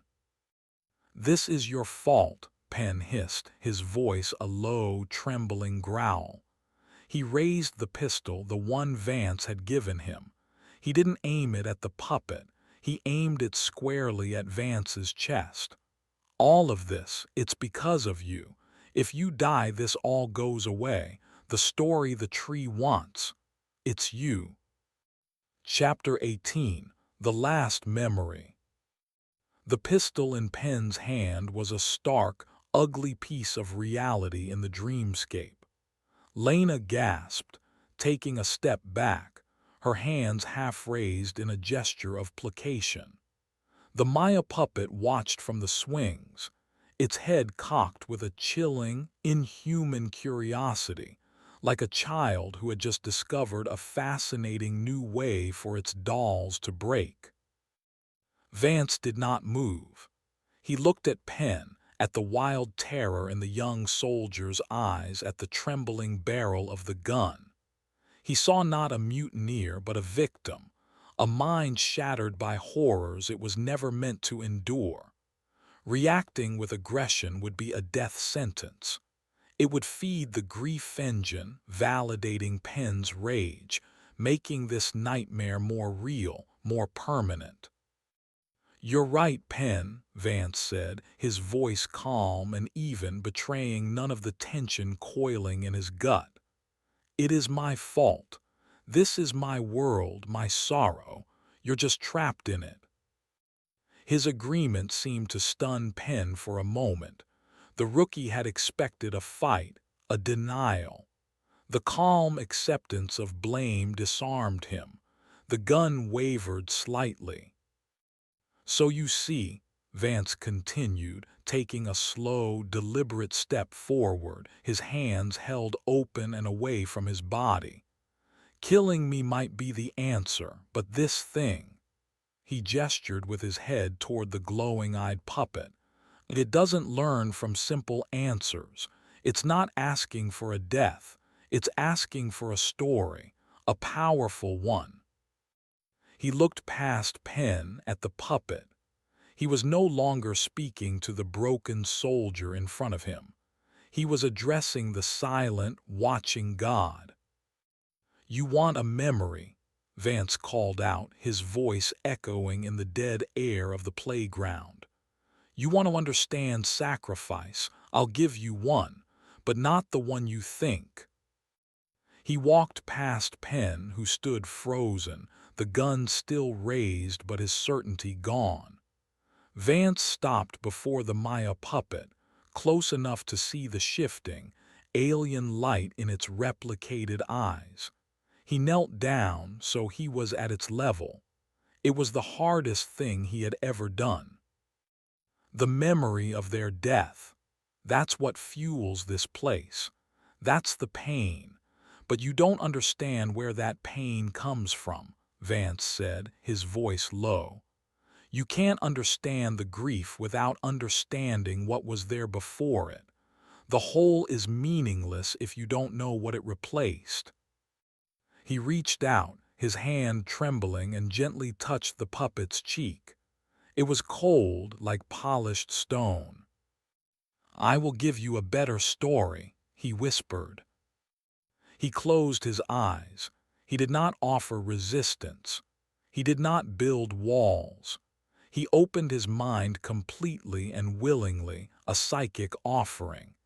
He did not focus on the grief or the pain. He reached past it to the memories he had guarded so fiercely, the last pure, untainted part of himself. He gave the newborn the memory of Sarah's laugh on their first date. He gave it the feeling of holding Maya for the first time, the impossible, terrifying weight of her in his arms. He gave it a sun-drenched afternoon in a park, the smell of cut grass, the sound of his daughter's squeal as he pushed her on a swing. He gave it the quiet, comfortable silence of a shared life, the warmth of a hand in his, the taste of a favorite meal, the sight of a familiar face sleeping on the pillow next to him. He gave it everything. He gave it his joy. The psychic connection was a torrent. The newborn entity, which had only known the abstract concept of sorrow, was flooded with a new, infinitely more complex set of emotions. Love, happiness, peace. It was a data stream so powerful, so contrary to the grief engine it had built, that the entire system overloaded. The world shattered. The gray, illusory playground dissolved like smoke. The skeletal tree, the twisted swings, the magzecco, the house, all of it vanished in a cascade of fracturing light. The psychic pressure in their minds vanished, replaced by a profound, echoing warmth. Vance, Lena, and Penn were back in the crater. They were standing on the cold, crystalline ground. The sky was once again the familiar, dim twilight of the alien world. They were free. They looked up. The newborn entity was still there, hovering over the nest, but it was changed. Its form was no longer a chaotic, shifting mass of white-hot energy. It had coalesced into a stable, spherical shape, pulsating with a soft, gentle, golden light. It had consumed his happiness, and it had been transformed by it. Vance felt a profound emptiness, a hollow space in his mind where his most precious memories had been. He could still access the facts. He knew he had a wife, a daughter, a life before this, but the emotional resonance, the warmth, the love, it was gone. It had been neatly, surgically excised. He was a library with all the books, but the words had been erased. The sacrifice was complete. A single tendril of the golden light detached from the main sphere. It snaked down from the sky, not with menace, but with a slow, deliberate grace. It stopped a few feet in front of Vance, the tip of it hovering at his eye level. He felt a new communication, a final thought projected into the new emptiness of his mind. It was not a command. It was not a question. It was a statement, a thank you, a gift in return. The tendril of light touched his forehead. He didn't see a memory. He saw a path. He saw a star chart of impossible complexity, a route leading away from this dead world, toward a single, insignificant point of blue-green light in a distant spiral arm of the galaxy. He saw the schematics of the abandoned Astrum Dynamics ship, its power systems, its navigation. He saw the sequence of commands needed to activate its silent engines. And he saw one last thing, a final image, a final piece of data given in exchange for his own. He saw the progenitor, not its grief shadow, but the being itself, swimming in the blackness between galaxies, ancient and vast and alone. And he understood. The newborn wasn't a god, it was a child, and it was calling for its parent. The signal they had sent hadn't just been a warning. It had been a message in a bottle thrown into a cosmic ocean. The tendril of light retracted. The golden sphere began to ascend, rising silently into the upper atmosphere. It had what it needed. It had the memory of love to sustain its long wait, and it had sent its own message. The game was over. They were no longer interesting. They were free to go. Vance stood in the silent crater, a man hollowed out and gifted with a path home. He looked at Lena and Penn, at the impossible, silent world around them, and for the first time since landing, he saw the way out. But the man who would take that path was not the same one who had arrived. A part of him was gone forever, given as a final, desperate offering to a lonely god. Chapter 19. The Long Echo. The silence left behind by the ascending entity was absolute. It was not the oppressive, watchful silence they had first encountered, nor the charged, expectant silence of the unborn's chamber. It was a true, deep emptiness. The silence of a stage after the play has ended and all the actors have gone home. Vance stood for a long time, staring at the point in the sky where the golden light had vanished. Lena and Penn watched him, their expressions a mixture of awe, pity, and a dawning, fragile hope. The psychic pressure was gone. The illusions were gone. The immediate threat was gone. They were just three people, alone in an alien graveyard. Jorik, Lena's voice was soft, tentative. What did it show you? Vance lowered his gaze from the sky, but his eyes didn't seem to focus on her. They were distant, looking at something she couldn't see. The way out, he said, his voice flat and devoid of emotion. The warmth, the subtle inflections that had defined him were gone. He was a perfect imitation of Commander Jorik Vance, but the core of the man had been scooped out. The ship, Valerius's ship, he continued, his tone methodical like a machine reciting data. Its stealth systems are still engaged, but it's in a low, stable orbit. The entity gave me the key. I can activate it. I can fly it. Penn stared at him, bewildered. You can fly in a Strum Dynamics cruiser. How? The knowledge was uploaded, Vance said simply. There was no other way to explain it. He turned and began walking toward the ridge where Valerius had made his stand, his movements efficient, purposeful. We need to get to their comms uplink. It has a localized quantum entanglement transceiver. I can use it to handshake with the ship's AI. Lena and Penn exchanged a worried look before scrambling to follow him. The man leading them was their commander, but he was also a stranger. He moved with an unnerving confidence through the alien landscape, his earlier caution replaced by a cold, certain knowledge. He was a ghost in his own body. The climb to the ridge was surreal. They passed the twisted, broken bodies of Valerius's guards without comment. The entity's psychic rage had killed them in an instant. Their own nervous systems turned against them. They reached the summit and found the command post. It was a collection of sophisticated equipment, all still humming with power. Valerius lay a few feet away, his face a frozen mask of surprise. Vance ignored the bodies.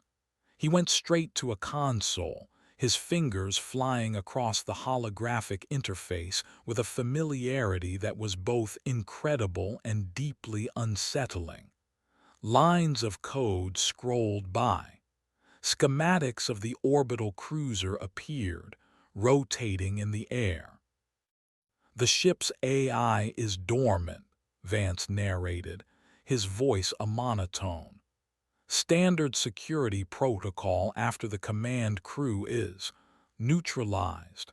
I'm inputting the override sequence the entity provided. It's a string of psychically derived nonlinear equations, a key that no conventional system could create or break. As he worked, Lena tended to Penn. The rookie was in a state of deep shock, his body trembling, his eyes darting around as if expecting the illusions to reappear at any moment. She gave him the last of their water and tried to offer what little comfort she could. "We're going home, Penn," she said, the words feeling strange and foreign on her tongue. "Will we ever be okay?" he asked, his voice the small, lost sound of a child. Lena looked from Penn's shattered face to Vance's hollowed-out focus. She thought of Mags, of Corb, of the pilots. She thought of the things she had seen, the psychic violation, the cosmic horror. "Okay," she replied, the word tasting like a lie. "No, I don't think so, but we'll be alive." It was the only honest answer she could give. On the console, a green light flashed. "Handshake complete," Vance announced. "AI is active and recognizes me as the command authority. I've initiated the decloaking sequence and am bringing the ship in for an automated landing." He turned away from the console, his work done. He looked at the crater, at the dead umbilical, at the silent, gray forest. His face was unreadable. "What will happen to this place?" Lena asked, following his gaze. "It will wait," Vance said. "The newborn is out there, a lure in the dark. The progenitor is out there, searching. One day it may return. The warning Cassian saw was real. It wasn't just about what killed the Leviathans. It was a warning about grief itself, about what happens when a being powerful enough to warp reality loses everything it loves." He paused. "It becomes a threat to everything else." It was the most he had said in hours, and the insight was so profound, so chilling, that it silenced them completely. A shimmer appeared in the sky above the crater, the air distorting as the stealth cruiser materialized. It was a beautiful, deadly thing, a blade of black metal descending silently toward them. Its landing ramp lowered as it touched down, bathing the gray landscape in the warm, inviting light of its interior. It was time to go. Vance walked to the edge of the ridge. He looked down at the travois where Mags's body still lay. He stood there for a long moment, a silent, unmoving statue. Lena knew he was trying to feel something: sadness, respect, loss. She could see the struggle in the rigid set of his shoulders, but the memories were gone. There was nothing there to feel. He finally turned away. "Let's go," he said, his voice flat. They walked toward the ship, Penn leaning heavily on Lena. They stepped onto the ramp, leaving the world of gray silence and cosmic horror behind them. As the ramp began to rise, sealing them inside, Lena took one last look back at the petrified Leviathan forest. It was just a place of rock and dust, but she knew that for the rest of her life she would feel its echo. They had survived, but they had left pieces of themselves behind, buried in the tomb of a dead god, sacrificed to the cradle of a new one. The ship lifted off, its powerful engines a silent hum, and set a course for a distant blue star. They were going home, but they were bringing the ghosts with them. Chapter 20: Remnants. 1 year later. The debriefing room was a sterile white box, a place designed to make secrets feel clean. Lena sat at a long, polished table, a cup of untouched coffee growing cold in front of her. Across from her sat two figures in severe corporate suits. They were not military. They were from the Special Oversight Committee, the kind of people who existed in the shadows between governments and corporations, the ones who cleaned up the messes. "So, to summarize your official statement," the man said, his voice a dry rustle of paper, "Commander Vance, with no prior flight experience, managed to commandeer a top-of-the-line Astrum dynamic stealth cruiser, navigate an uncharted star system, and pilot it back to Alliance space. Is that correct?" "That is correct," Lena said, her voice steady. It was the 100th time she had told the story, the official version at least. "And the entity you describe," the woman added, her eyes sharp and analytical, "it gifted him this knowledge after he showed it a happy memory." "Correct."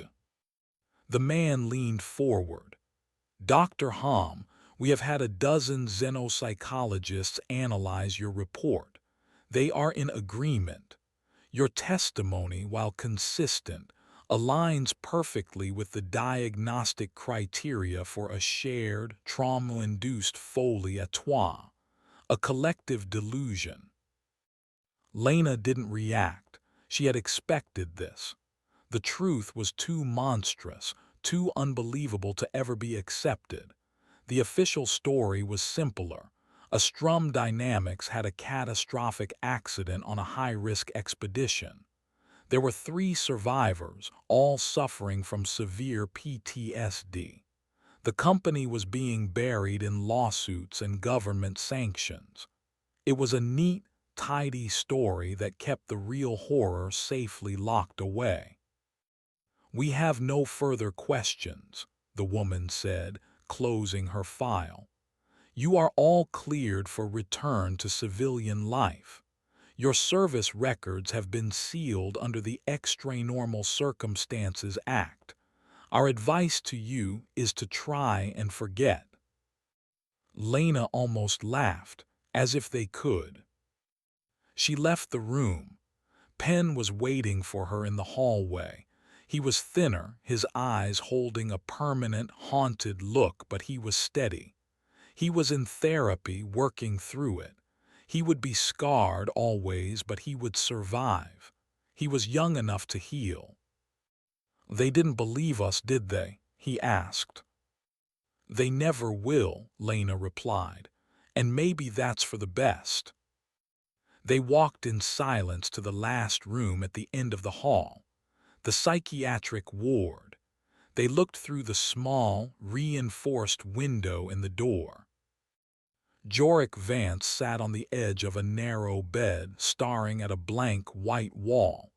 He was not catatonic. He was perfectly healthy physically. He would answer questions when asked, follow instructions, eat his meals. But he was empty. The man they knew was gone. The entity had taken his grief, and then he had given it his joy. What was left was a quiet, functional shell. He had no visitors. He had no family left to visit him. Lena and Penn were the only ones who came. They were the only other members of a church with a congregation of 3, the only ones who knew what their quiet, hollowed-out commander had sacrificed to get them home. They watched him for a few minutes, a silent vigil before turning to leave. As they walked away, Lena felt a familiar, cold ache in her chest, the echo of the nest's grief. It never truly went away. That night she had the dream again, the same dream she'd had every night for a year. She was standing in the silent gray crater. The sky above was not the familiar twilight of the Leviathan forest. It was the stardusted black of deep space. And in that blackness, a single golden point of light was moving, traveling with an infinite slowness toward a much larger, darker shape, a shadow that swam between the galaxies. The child was still going home. The parent was still waiting. The warning was still out there. She woke up in a cold sweat, her heart pounding. The story wasn't over. It had barely begun. Humanity, in its arrogance, had knocked on a door it didn't know existed, and something was coming to answer. They were the only ones who knew. They were the remnants, the survivors, the prophets of a new and terrible age. And all they could do was wait. The end.